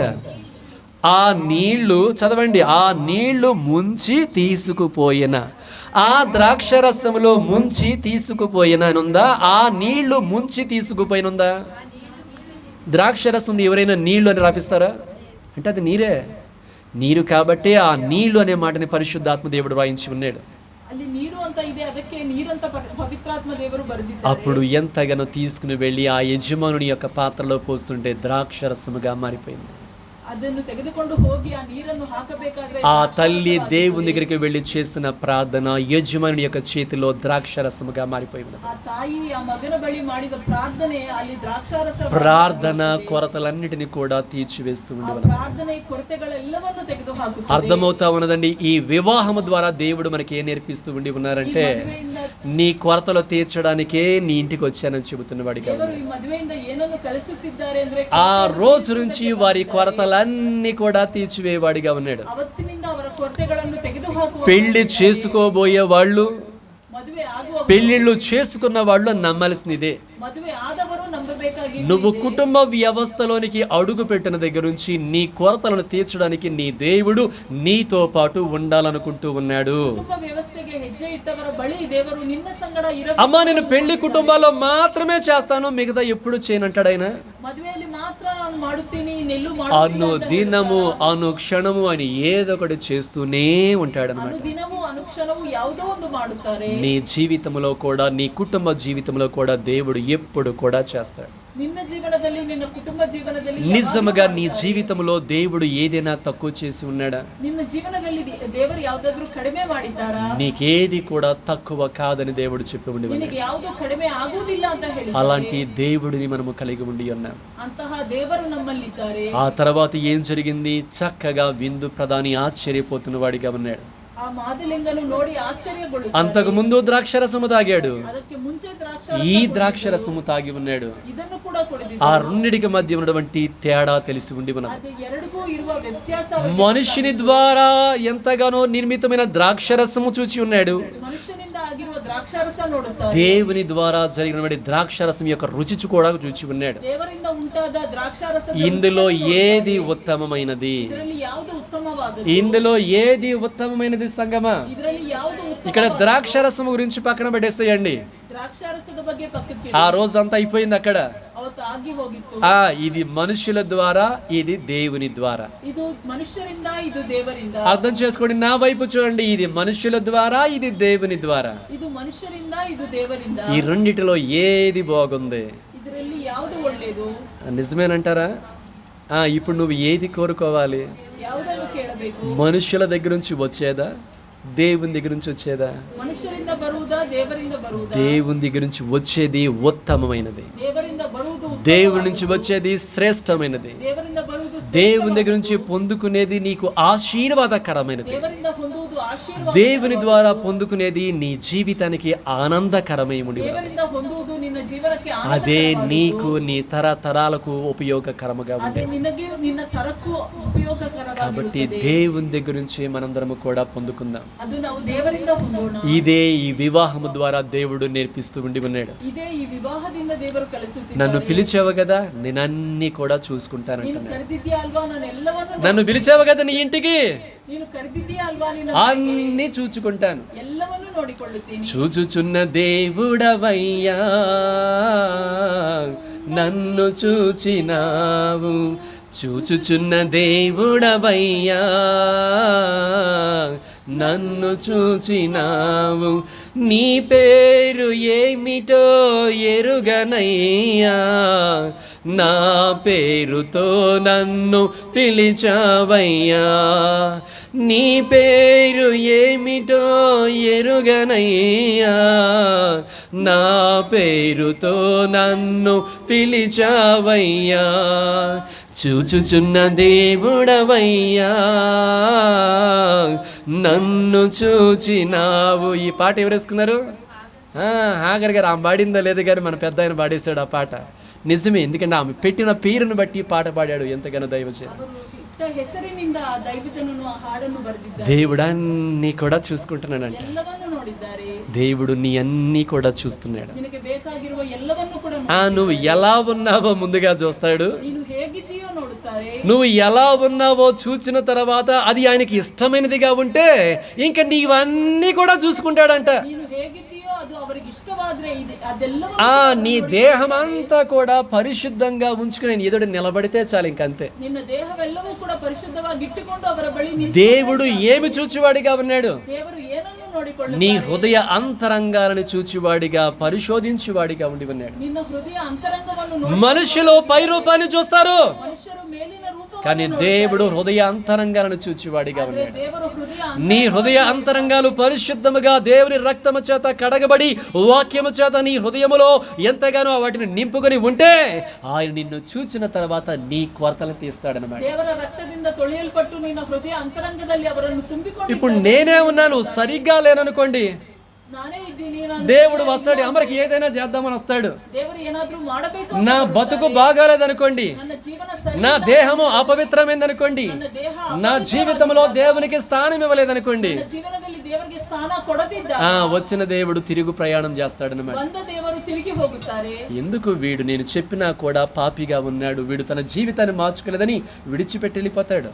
ಇವರು ಪಾಪಿಯಾಗಿದ್ದಾರೆ, ಅವರನ್ನು ಬಿಟ್ಟು ಅಲ್ಲಿಂದ ಹೋಗುತ್ತಾರೆ. అలా కాకుండా దేవుడు చెప్పిన ప్రకారం నీతి న్యాయముని అనుసరిస్తూ వాక్యానుసారముగా జీవితాన్ని జీవిస్తూ పరిశుద్ధముగా నేను జీవించాను కండి, నా కుమారుడే, నా పిలుపులో ఉన్నవాడే నేను ఆశీర్వదించాలని దగ్గరకు వచ్చి తన కరుణా హస్తాన్ని, దీవెన హస్తాన్ని పెట్టి దీవించువాడిగా ఉంటాడు. ಹಾಗಲ್ಲದಿರ ವಾಕ್ಯಾನುಸಾರವಾಗಿ ನೀತಿ ನ್ಯಾಯವನ್ನು ಅನುಸರಿಸುತ್ತಾ ಇರಬೇಕಾದ್ರೆ ನನ್ನ ಕುಮಾರನೇ నేను బ్రతికే బ్రతుకు నా దగ్గరికి ఆశీర్వాదాన్ని తీసుకువస్తుంది. ನಾನು ಇರುವ ಜೀವನದಲ್ಲಿ ಆಶೀರ್ವಾದ, లేదంటే నేను బ్రతికే బ్రతుకు నా జీవితాన్ని ఇంకా బాధాకరముగా చేస్తుంది. ಇಲ್ಲ ನಾನು ಬದುಕುವ ಬದುಕಿನಿಂದ ಬಾಧಾಕರವಾಗಿ. ఇప్పుడు చెప్పండి, యేసయ్య నీ దగ్గరికి రావాలి అంటే ఏమి నువ్వు కలిగి ఉండాలి? ಯೇಸುಕ್ರಿಸ್ತರು ನಿನ್ನ ಬಳಿ ಬರಬೇಕು ಅಂದ್ರೆ ಏನಿರಬೇಕು? దేవుని యొక్క ఆశీర్వాదాన్ని పొందుకోవడానికి కావలసిన అర్హత, పరిశుద్ధత అంతే.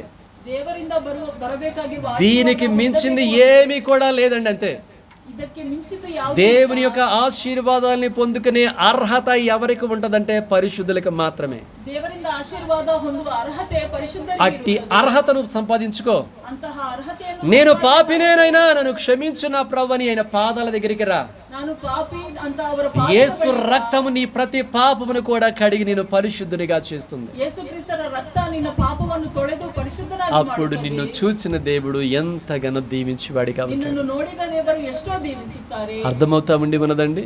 నిలబడు చాలంతే, ನೀನು ನಿಂತುಕೋ ಸಾಕು. పరిశుద్ధంగా నిలబడు చాలంతే, ನೀನು ಪರಿಶುದ್ಧವಾಗಿ ನಿಂತುಕೋ, నీతిగా నిలబడు చాలు అంతే, ನೀನು ನೀತಿ వాక్యాన్ని ధరించుకుని నిలబడి ఉండు అంతే. ವಾಕ್ಯವನ್ನು ಧರಿಸಿಕೊಂಡು ನಿಂತು అన్నీ కూడా చూసుకుంటాడు అనమాట. ಎಲ್ಲವನ್ನು ನೋಡುತ್ತಾರೆ. మా అమ్మగారు కూడా ఎంతగానో ఒకరోజు చర్చికి వెళ్ళింది, ನಮ್ಮ ಅಮ್ಮ ಅವರು ಕೂಡ ಚರ್ಚಿಗೆ ಹೋಗಿ బాధపడింది, ఎంతగానో ఏడ్చింది, రోధించింది. ಎಷ್ಟೋ ಬಾಧೆ ಪಟ್ಟು ಅವರು ಅಳು, నాకు ఒక మగ్గ బిడ్డని అయ్యా అంది.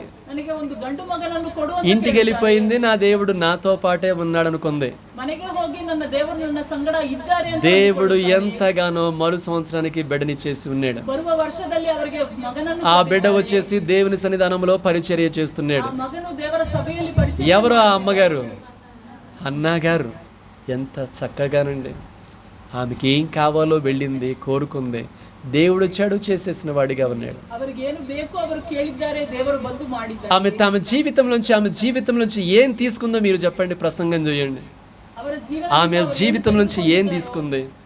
ಏನನ್ನು ತೆಗೆದುಕೊಂಡಿದ್ದಾರೆ? ఏం తీసుకుంది? చింత తీసేసుకుందంట. ఇంకొక ఆమె దుఃఖముఖిగా ఉండటం మానేసిందంట. అంతకుముందు భోజనం చేయనామే పంచభక్ష ప్రమాణాలు అన్నీ కూడా తింటా ఉంది. అంటే ఆ నాటి నుంచి ఆమె ఎలా ఉందంట? నిన్ను అంటే హ్యాపీగా ఉందంట. అప్పుడు చూశాడు దేవుడు, నా దగ్గరికి వచ్చింది, వచ్చేటప్పుడేమో ఏడుస్తా వచ్చింది, వాళ్ళు అంటున్నారు వీళ్ళు అంటున్నారు ఏదేదో అంటున్నారు అని చెప్పేసి వచ్చింది. కానీ వచ్చి వెళ్ళిన దగ్గర నుంచి కూడా నా దేవుడు చూసుకుంటాడు అని అనుకుంటుంది. ఇప్పుడు ఈమెకి కదా నేను చెయ్యాల్సింది అనుకున్నాడు. వెంటనే ఆమె గర్భాన్ని తెరిచిన వాడిగా ఉన్నాడు. ಅವರು ಇಲ್ಲಿಂದ ಬಂದು ಹೋದ ಮೇಲೆ ನನ್ನ ದೇವರು ನೋಡಿಕೊಳ್ಳುತ್ತಾರೆ ಅಂತ ಹೇಳಿದ್ದಾರೆ ಅಂತ ಅವರಿಗೆ ఇప్పుడు జీసస్ లో మినిస్ట్రీస్ లో యేసయ్య ఉన్నాడు నమ్మిన వాళ్ళందరూ కూడా 2 చేతుల పైకి ఎత్తండి. నిజం చెప్పాలి, యేసయ్య ఉన్నాడా? యేసయ్య మాట్లాడుతున్నాడా? యేసయ్య వింటున్నాడా? ఇప్పుడు నువ్వు ఎలా వెళ్ళాలి? ఎలా వెళ్ళాలి? సంతోషంగా కాబట్టి ఏడుస్తా వెళ్తావా? ఇంటికి వెళ్ళిన తర్వాత కదా అది. ఓకేనా? దించండి, ఇంకా చాలాసేపు అయిపోయింది. ఓకేనా? ఇంటికి వెళ్ళిన తర్వాత, ఇంటికి వెళ్ళిన తర్వాత ఏం చేయాలి? దుఃఖముఖులుగా ఉంటాం మానేయాలంట. ఇప్పుడు మీకు వాక్యం వెళ్తాను, వాక్యాన్ని దాటి నేను వెళ్ళట్లేదు. మరియమ్మ గారు వచ్చారు, చెప్పింది, ఎంతగానో ఆయన చెప్పాడు. ఆమె ఎలా వెళ్ళిపోయింది? ఇంకా అయిపోయింది, అంతా కూడా అయిపోయిందని చెప్పేసి వెళ్ళిపోయింది. అయ్యా ఇక్కడే ఉంటా, ఇక్కడే ఉండి చూస్తా, ఏం చేస్తావో చూస్తారని చెప్పేసి అక్కడ కూర్చుందా? ఆమె నమ్మేసింది అంతే, నమ్మేసి వెళ్ళిపోయింది. ఆశీర్వాదం కొరకు అక్కడ కూర్చుని ఉందన్నమాట. దేవుడు చేశాడా లేదా అర్థమవుతా ఉండి ఉన్నదిలేండి. ఆమె వచ్చి ఉన్నది, మొర్ర పెట్టి ఉండి ఉన్నది, ఆమె కన్నులారా చూచి ఉండి ఉన్నది ఆశీర్వాదం. దేవుని దగ్గరికి వచ్చి మొర్ర పెట్టిన వాళ్ళు హ్యాపీగా ఉండాలండి. దేవుని బిడ్డల వంటి మనము ఏడుపు గొట్లుగా ఉండి అన్య జనాంగము ఏడుస్తూ ఉంటే మనకి వాళ్ళకి ఏం తేడా? విశ్వాసుల్లో కలవరము ఉండకూడదు, విశ్వాసుల్లో భయము ఉండకూడదు, విశ్వాసుల్లో చింత ఉండకూడదు, విశ్వాసుల్లో జరగదని ఇలాంటి ఆలోచనలు తిరగకూడదు. విశ్వాసి ఎప్పుడు కూడా ఆయన చూసుకుంటాడు. ఇక మీదట మన ఊత పదం ఏమై ఉండాలి? ఏంటి? యెహోవా ఈరే. ఓకేనా? ఈరే. ఎవరు ఈరే? యెహోవా ఈరే అంటే ఏంటి? యెహోవా చూచుకొను. ఈ ఊత పదం ఉందా నీకు? ఉండాలి. నువ్వు పలకాలి అదే మాట. ఇప్పుడు నీ ఇంటిలోనికి వెళ్ళిన తర్వాత నీకేం కనపడతాయి? ఆర్థిక సమస్యలు కనపడుతున్నాయా? యెహోవా ఈరే. ఏంటి ఆ సమస్యతో ఏం పలకాలి? యెహోవా ఈరే. పలుకుతామా లేదా? నీ కంటికి ఏది కనపడుతుందో దాంతో ఎలాగ బలకండి. నీ కంటికి ఏం కనపడుతుంటే ఇదే మాట. ఏం కనపడినా, దయ్యం కనపడినా, అర్థమవుతుందా? దెయ్యం కనపడినా, దెయ్యాలకు దెయ్యాలు బాగా స్నేహం చేస్తా ఉంటాయి అంట. అవునా కాదండి? ఆ దెయ్యాలు కనబడినా యెహోవా ఈరే, యెహోవా ఈరే. ప్రతి సమస్య ఎదుట నువ్వు ఇదే మాట పలకాలి. ఈ మాట పలికి ఉన్నావా నీ జీవితంలో జరుగుతాయి అని ఆత్మదేవుడు చెబుతున్నాడు. నా కుటుంబంలో ఈ సమస్య ఉన్నది ఉన్నది ఉన్నది ఉన్నది అదే పలుకుతున్నావా? పలుకుతున్నావా? పలకడం మానేసాయి. విశ్వాసి యొక్క పెదవులు మితంగా ఉండాలి. విశ్వాసి పెదవులు మితముగానే మాట్లాడాలి. ఆ మితమైన మాటలు వాక్యానుసారమైన మాటలు పలకాలి. ఏ పరిస్థితుల్లోనైనా ఆయన చాలిన దేవుడు. ఏ పరిస్థితుల్లోనైనా చాలిన దేవుడు. ఇందాక కూడా చెప్పి ఉండి ఉన్నాను, హాగరు ఇష్మాయేలు గారి యొక్క పరిస్థితి అతి దారుణం అన్నమాట. ఏం జరిగింది? అద్భుతమైన సహాయము. ఆ రాజు ఓడిపోతున్నాడు, మరణం వచ్చేస్తుంది, కానీ దేవుడు ఆశ్చర్యకరమైన సహాయం. ಸಾತಾನು ಸತ್ತು ಹೋಗುತ್ತಿದ್ದಾರೆ, ಆದ್ರೆ ಆಶ್ಚರ್ಯವಾಗಿರುವ ಸಹಾಯ. నేను కొన్ని సంవత్సరాల క్రితము ఆ యొక్క వాక్యాన్ని మీ అందరితో కూడా పంచుకొని ఉండి ఉన్నాను. ವರ್ಷಗಳ ಹಿಂದೆ ಆ ವಾಕ್ಯವನ್ನು ಹೇಳಿದ್ದೆ. ఆశ్చర్యకరమైన సహాయం అనే మాటని చెప్పి ఉండి ఉన్నాను. ఆశ్చర్యకరವಾಗಿರುವ సహాయ. ఆ సంవత్సరము దేవుడు నాకు కొన్ని విషయాల్లో ఆశ్చర్యకరమైన సహాయాన్ని చేస్తూ ఉన్నాడు. ఆ ವರ್ಷದಲ್ಲಿ ದೇವರು ನನಗೆ ఆశ్చర్యకరವಾಗಿರುವ సహాయ ಮಾಡಿದ್ದಾರೆ. మీకు తెలుసో లేదో నేను పలుకుతున్న కొన్ని మాటలు ఇది నాకు కూడా నేను లోపల అనుకుంటా ఉంటాను ఆత్మలో. ನಾನು ಹೇಳುತ್ತಿರುವ ಮಾತುಗಳು ಕೆಲವು ಇದು ನನಗೆ ಅಂತ ಆತ್ಮದೇವರು. ఒక మాట ఉన్నది, అతడు యెహోవాను ఆశ్రయించినంత కాలము వర్ధిల్లును అనే మాట. ಒಂದು ಮಾತಿರುತ್ತೆ, ಯೆಹೋವನನ್ನು ಆಶ್ರಯಿಸಿದ ತನಕ ಅಂತ. అదే వాగ్దానం నాకు కూడా వచ్చి ఉండి ఉన్నదన్నమాట. అదే వాగ్దానం ನನಗೂ ಬಂದಿತ್ತು. ఆ సంవత్సరమే ఎంతగానో ఎన్నో రకాలుగా దీవించి ఉన్నాడు. ఆ ವರ್ಷದಲ್ಲಿ ಎಷ್ಟೋ ತರಹದಲ್ಲಿ ಅವರು దేవుని యొక్క వాక్యము మనకి ఆ స్థితిలో సరిపోతుందంతే. ದೇವರ ವಾಕ್ಯ ನಮಗೆ ಆ ಸ್ಥಿತಿಯಲ್ಲಿ ಸರಿ ಹೋಗುತ್ತೆ. ఆ స్థితిలో చాలిన దేవుడుగా ఉండాలనే వాక్యాన్ని నీ ఎద్దకు పంపిస్తున్నాడు ఆయన. ಆ ಸ್ಥಿತಿಯಲ್ಲಿ ಸಾಕಾಗಿರುವ ದೇವರಾಗಿ ವಾಕ್ಯವನ್ನು ಕಳಿಸಿದ್ದಾರೆ. మనం ఎందుకు వస్తా ఉండి ఉన్నాము చర్చికి? ನಾವು ಯಾಕೆ ಬರುತ್ತೇವೆ? విశ్వాసాన్ని నింపుకొని మన గుడారాల్లో నిలబడటానికి అండి. విశ్వాసವನ್ನು ತುಂಬಿಕೊಂಡು మನೆಯಲ್ಲಿ నిಲ್ಲುವುದಕ್ಕೆ. అర్థమవుతుందా? విశ్వాసాన్ని నింపుకోవడానికి మనం రావాలి. విశ్వాసವನ್ನು ತುಂಬಿಕೊಳ್ಳುವುದಕ್ಕೆ. ఈ విశ్వాసాన్ని ఇంటి దగ్గర మనం కనపరచాలి. ಈ విశ్వాసವನ್ನು మನೆಯ బಳಿ. కాబట్టి ఇప్పుడు నీ సమస్యతో ఏం చెప్తావు? నిన్న సమస్యದ ಜೊತೆ ಏನು చెబుతావా లేదా? ఏం చెప్తావు? మా అన్న ఈ మాట చెప్పాడు అంటారు, మీ అన్న మాటలైతే వ్యర్థం. ఏం చెప్తే, నా దేవుడు చెప్పాడు ఈరోజు వెళ్ళాను, యెహోవా ఈరే అన్నాడు ఆయన, అంతే. ನನ್ನ ದೇವರು ಹೇಳಿದ್ದಾರೆ ಯೆಹೋವಾ ಈರೆ ಅಂತ. పలుకుతారా లేదా? ಹೇಳ್ತೀರಾ? చిన్న బిడ్డలకి ఏదైనా సమస్యలు ఉంటే అంటే ఏదైనా కొనిపించకపోయినా వేరేది యెహోవా ఈరే అని పలుకుంటా ఉండండి. చిక్క మక్కಳಿಗೆ ಯಾವುದಾದರೂ ಸಮಸ್ಯೆ ಇದ್ದಾಗ, ఈ యవ్వన బిడ్డలు మీకు ఏదైనా ఉన్నాయా, యెహోవా ఈరే అనండి. యవనಸ್ಥರಿದ್ದಾಗ యెహోవా ఈరే. ఆర్థిక సమస్యలు ఉన్నాయా, యెహోవా ఈరే అనండి. ఆర్థిక సమస్యಗಳಿದ್ದೀయా, ఇంకా ఏదైనా గొప్ప పని పూనుకున్నావా, యెహోవా ఈరే అనండి. ಇನ್ನು ದೊಡ್ಡ ಕೆಲಸ ಯಾವುದಾದರೂ ಇಟ್ಟುಕೊಂಡಿದ್ದೀಯಾ, ಯೆಹೋವಾ యెహోవా ఈరే. ಯೆಹೋವಾ ಈರೆ. ఇదే మాట పలకాలి. ಇದೇ ಮಾತನ್ನು ಹೇಳಬೇಕು. ఇది మన ఊత పదముగా ఉండాలి. ಇದನ್ನು ನಾವು ಯಾವಾಗಲೂ ಹೇಳುವ. నాకున్న ఊత పదం ఏంటంటే, నా దేవుడు నాకు తోడుగా ఉన్నాడు. ನಾನು ಯಾವಾಗಲೂ ಹೇಳುವುದೇನೆಂದ್ರೆ, ನನ್ನ ದೇವರು. నేను ఎవరితోనైనా ఎక్కువగా పలికే మాట ఏదైనా ఉన్నదంటే, దేవుడు నా పక్షమున ఉన్నాడు అంటానంతే. ಯಾರ ಜೊತೆ ಆದ್ರೂ ಜಾಸ್ತಿ ಹೇಳುವ ಮಾತು, ದೇವರು ನನ್ನ ಪಕ್ಷದಲ್ಲಿ ಇದ್ದಾರೆ ಅಂತ.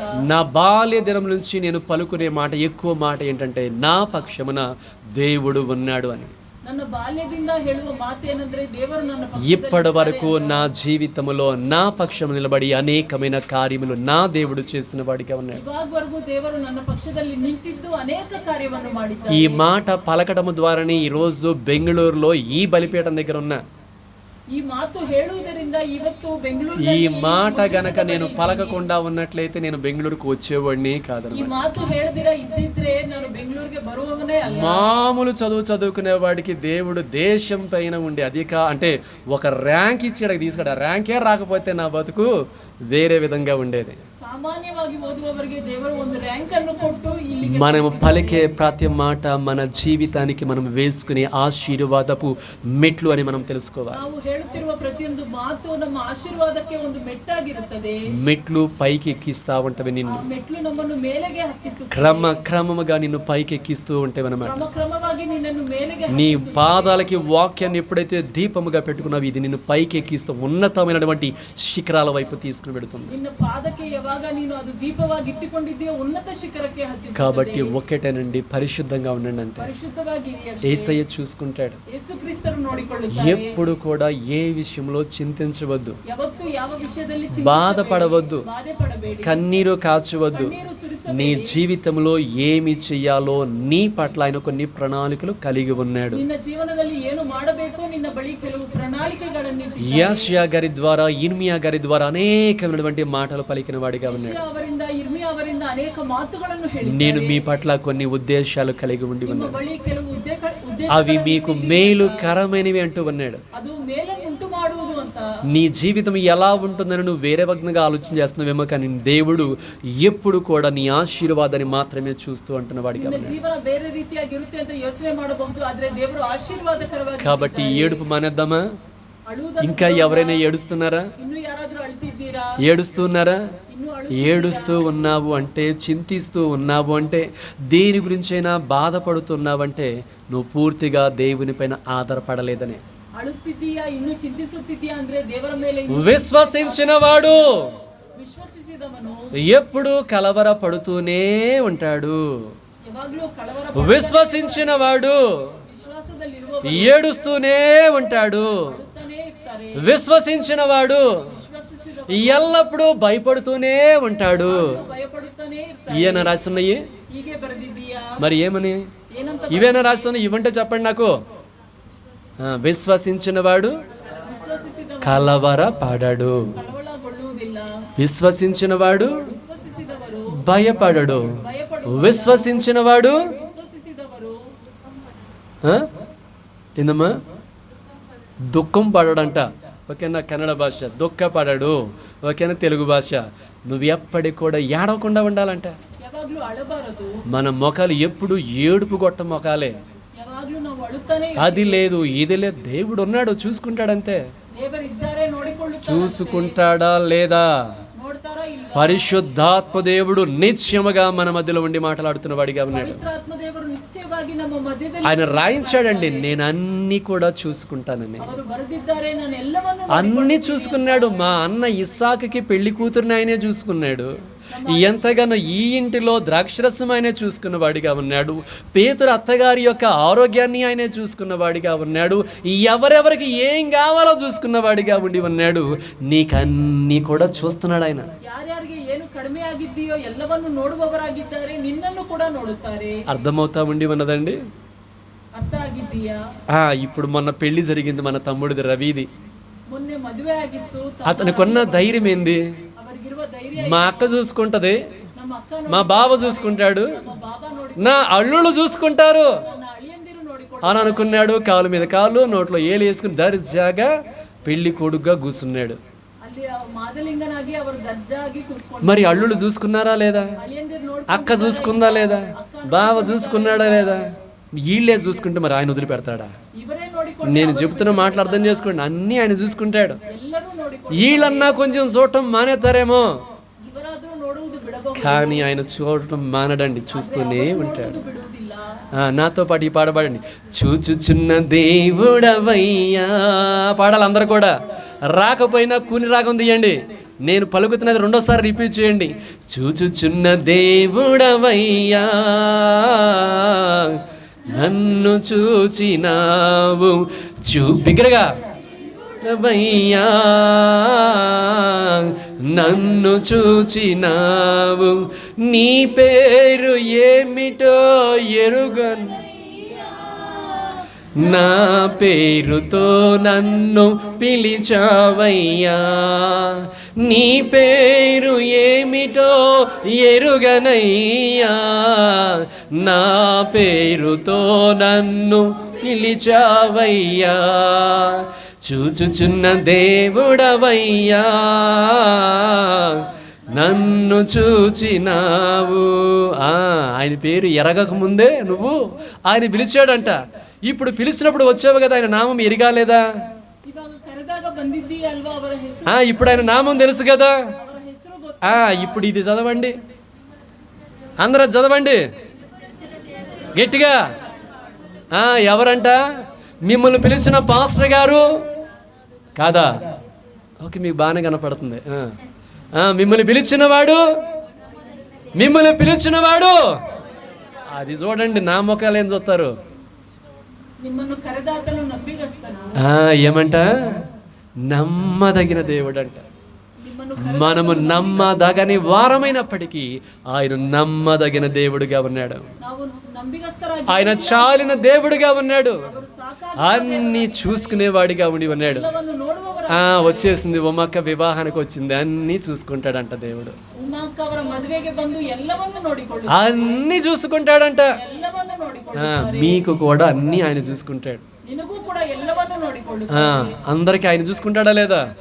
మీ పక్కన వాళ్ళతో తిరగండి, ఒకరి ముఖాలు ఒకరు చూసుకుని, నా చెల్లి, నా ప్రియమైన చెల్లి, నా ప్రియమైన సహోదరుడా, నీ జీవితంలో ఉన్న ప్రతి పరిస్థితిని భూమి ఆకాశములు కలుగ చేసిన మన ప్రభువైన యేసయ్య చూస్తూ ఉన్నారు. నీవన్నీ ఆయన చూసుకుంటూ ఉంటారు. కాబట్టి నీవు సంతోషముగా ఎల్లప్పుడూ ఆనందకరముగా జీవించు. బాధపడవద్దు, ఏడవవద్దు, భయపడవద్దు. ప్రతి విధమైన భయానికి దూరముగా ఉండి ప్రభుతోనే ఉండు. అన్ని కూడా చూసుకుంటాడు. ఆమేన్, ఆమేన్, ఆమేన్. హల్లెలూయా, హల్లెలూయా. నిశ్చయముగా అన్ని కూడా చూసుకుంటాడంట. నీకు ఇల్లు లేదని అనే చూసుకుంటాడు. ఇది చెబితే మా వాళ్ళకి కొంచెం ఆనందం ఉంటుంది అనమాట. ఎందుకంటే అన్నిట్లో వస్తాయండి. మొన్న ఏదో సాంశివరావు బ్రదర్ ఒక మాట చెబుతున్నాడు. ఎవరు ఈ మూలన కూర్చున్నాడు చూడండి, మా అన్న, మా తమ్ముడు అవుతాడు, అన్న అవుతాడు, అన్న పిల్లల వాళ్ళ నాన్న. నా ఇల్లు ఎప్పుడు చూసుకుంటాడు దేవుడు అనుకుంటున్నాడు అనుకుంటా. ఎందుకంటే వాళ్ళ అమ్మగారు చెప్పారు నాకు, అయ్యా నా బిడ్డ ఇల్లు చూస్తున్నాడని. ఇప్పుడు యేసయ్య ఏమంటున్నాడు, నా కుమారుడా నేను చూసుకుంటా, నీకు ఇల్లు ఎక్కడ కట్టించాలో అక్కడ కట్టిస్తా, ఓకేనండి. నేను చెబుతున్నా ప్రతి ఒక్కరికి ఈ మాట చెందింది. ఆయన మహిమ నిలుచు స్థలములో ఉన్న ప్రతి ఒక్కరికి అనిచ్చే మాట, నేను చూసుకుంటా. పలకండి ఆమేన్, పలకండి ఆమేన్, ఆమేన్. నమ్ముతున్నారా? నిజమేనా? యేసయ్య ఉన్నారండి. నువ్వు లోపల ఏముందో ఆయనకి తెలుసు. మీ పెదవులు ఏముండయో నాకు వినపడతాయి, లోపల ఏముందో ఆయనకి తెలుసు. సందేహించమాకండి. నువ్వు ఏది నమ్ముతున్నావో మీకు తెలుసో లేదు. ఉదయకాల ప్రార్థనలో, సాయంకాల ప్రార్థనలో ప్రత్యేకంగా వాగ్దానాలే ధ్యానం చేస్తున్నాం మేము. అందులో రిపీటెడ్గా మాకు వస్తున్న మాట, నీవు విశ్వసించిన ప్రకారమే నీకు కలుగును గాక. ಅದರಲ್ಲಿ ನಮಗೆ ಅವಾಗ ಬರುವ ಮಾತೇನಂದ್ರೆ ನಿನ್ನ ನಂಬಿಕೆಯಿಂದ ನಿನಗೆ ಆಗಲಿ ಅಂತ. నేను చూస్తున్నానని నువ్వు నమ్ముతున్నావా అంటున్నాడు ఆయన. ನಾನು ನೋಡುತ್ತಿದ್ದೀನಿ ಅಂತ ನೀನು ನಂಬಿದ್ದೀಯಾ ಅಂತ. యేసు దగ్గరికి ఇద్దరు గుడ్డోళ్ళు వచ్చారు. యేసుక్రీస్తుರ ಬಳಿ ಇಬ್ಬರು ಕುರುಡರು ಬರುತ್ತಾರೆ. ఆయన వెంబడిస్తూ ఇంటి దాకా వచ్చారు. ಅವರನ್ನು ಹಿಂಬಾಲಿಸುತ್ತಾ ಮನೆ ఇంటికి వచ్చిన తర్వాత వారిని చూచి ఇది నేను చేయగలను నమ్ముతూ ఉన్నారా అని అడిగాడు. ಅವರನ್ನು ನೋಡಿ ಇದನ್ನು ನಾನು ಮಾಡುವೆನು నమ్ముచున్నాము ప్రభువా అన్నారు. ನಂಬಿದ್ದೀರಿ, మీ నమ్మిక చొప్పునే మీకు అవునుగా కనగానే కళ్ళు తెరిసిపోయినాయి అన్నమాట. ನಂಬಿಕೆಯಿಂದ ನಿನಗೆ ಆಗಲಿ ಅಂತ ಹೇಳುತ್ತಾರೆ. ఆయన ఈ రోజు నీతో ఇదే అడుగుతున్నాడు. ಇವತ್ತು నిన్న ಜೊತೆ ఇదే నీ జీవితంలో అన్ని నేను చూసుకుంటానని నమ్ముచున్నావా? ಎಲ್ಲ ನಾನು ನೋಡಿಕೊಳ್ಳುತ್ತೀನಿ ಅಂತ నమ్మితే ఇంకొకసారి హల్లెలూయా చెప్పుకుందామా? ఆమేన్, హల్లెలూయా, హల్లెలూయా. ప్రార్థన చేసుకుందాం, మోకరించండి. మా ప్రియ పరలోకపు తండ్రి, జీవము కలిగిన యేసయ్య, మీ పాదాలకు వందనాలు నా తండ్రి. ఆ రోజు ఆ కుటుంబము నీతో ఒక ప్రత్యేకమైన బంధాన్ని కలిగి ఉండి ఉన్నది నా తండ్రి. అయా, వారు నిన్ను ఎంతగానో ఆహ్వానించి ఉన్నప్పుడు నా ప్రభువా, వారి ఇంటికి మీరు వెళ్ళిన వారిగా ఉండి ఉన్నారు. అయా, ఆ ఇంటిలో నుండి కొరతను గురించి నా ప్రభువా నీ యొక్క బిడ్డ అడిగి ఉండి ఉన్నప్పుడు ఆ ప్రార్థనకు జవాబు దయచేసి ఉన్నారు. ఏ కుటుంబంలో అయినా ఏదైనా కొరత ఉన్నప్పుడు పరిగెత్తవలసినది జీవము కలిగిన దేవుని దగ్గరికని మీరు నేర్పించి ఉండి ఉన్నారు. అయా, మరియమ్మ గారు మీ దగ్గరకు వచ్చి ఆ కొరతను గురించి చెప్పి ఉండి ఉన్నప్పుడు ఆశ్చర్యమైన రీతిగా ఆ యొక్క నీటిని ద్రాక్షరసముగా మీరు మార్చి మీ మహిమ కార్యాన్ని లోకానికి కనబరిచిన వారిగా ఉన్నారు.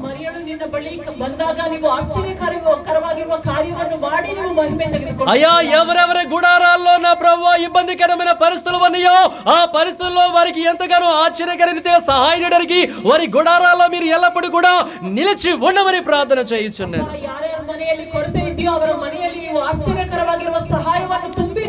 యేసయ్యా, నువ్వు మా గుడారాల్లో ఉంటే చాలు, మా జీవితాలు సంతోషకరముగా ఉంటేవి నా తండ్రి. ఈ రోజు ఎవరెవరు మిమ్మల్ని ఆహ్వానిస్తూ ఉండి ఉన్నారో వారి యొక్క గుడారాలకి వెళ్ళమని ప్రార్థన చేయుచున్నారు. వారి జీవితాలకి మీరు అడుగు పెట్టమని ప్రార్థన చేయుచున్నారు. అయా, మేము పాపములో ఉంటే మీరు మా దగ్గరికి రానని కూడా చెబుతున్న వారిగా ఉండి ఉన్నారు.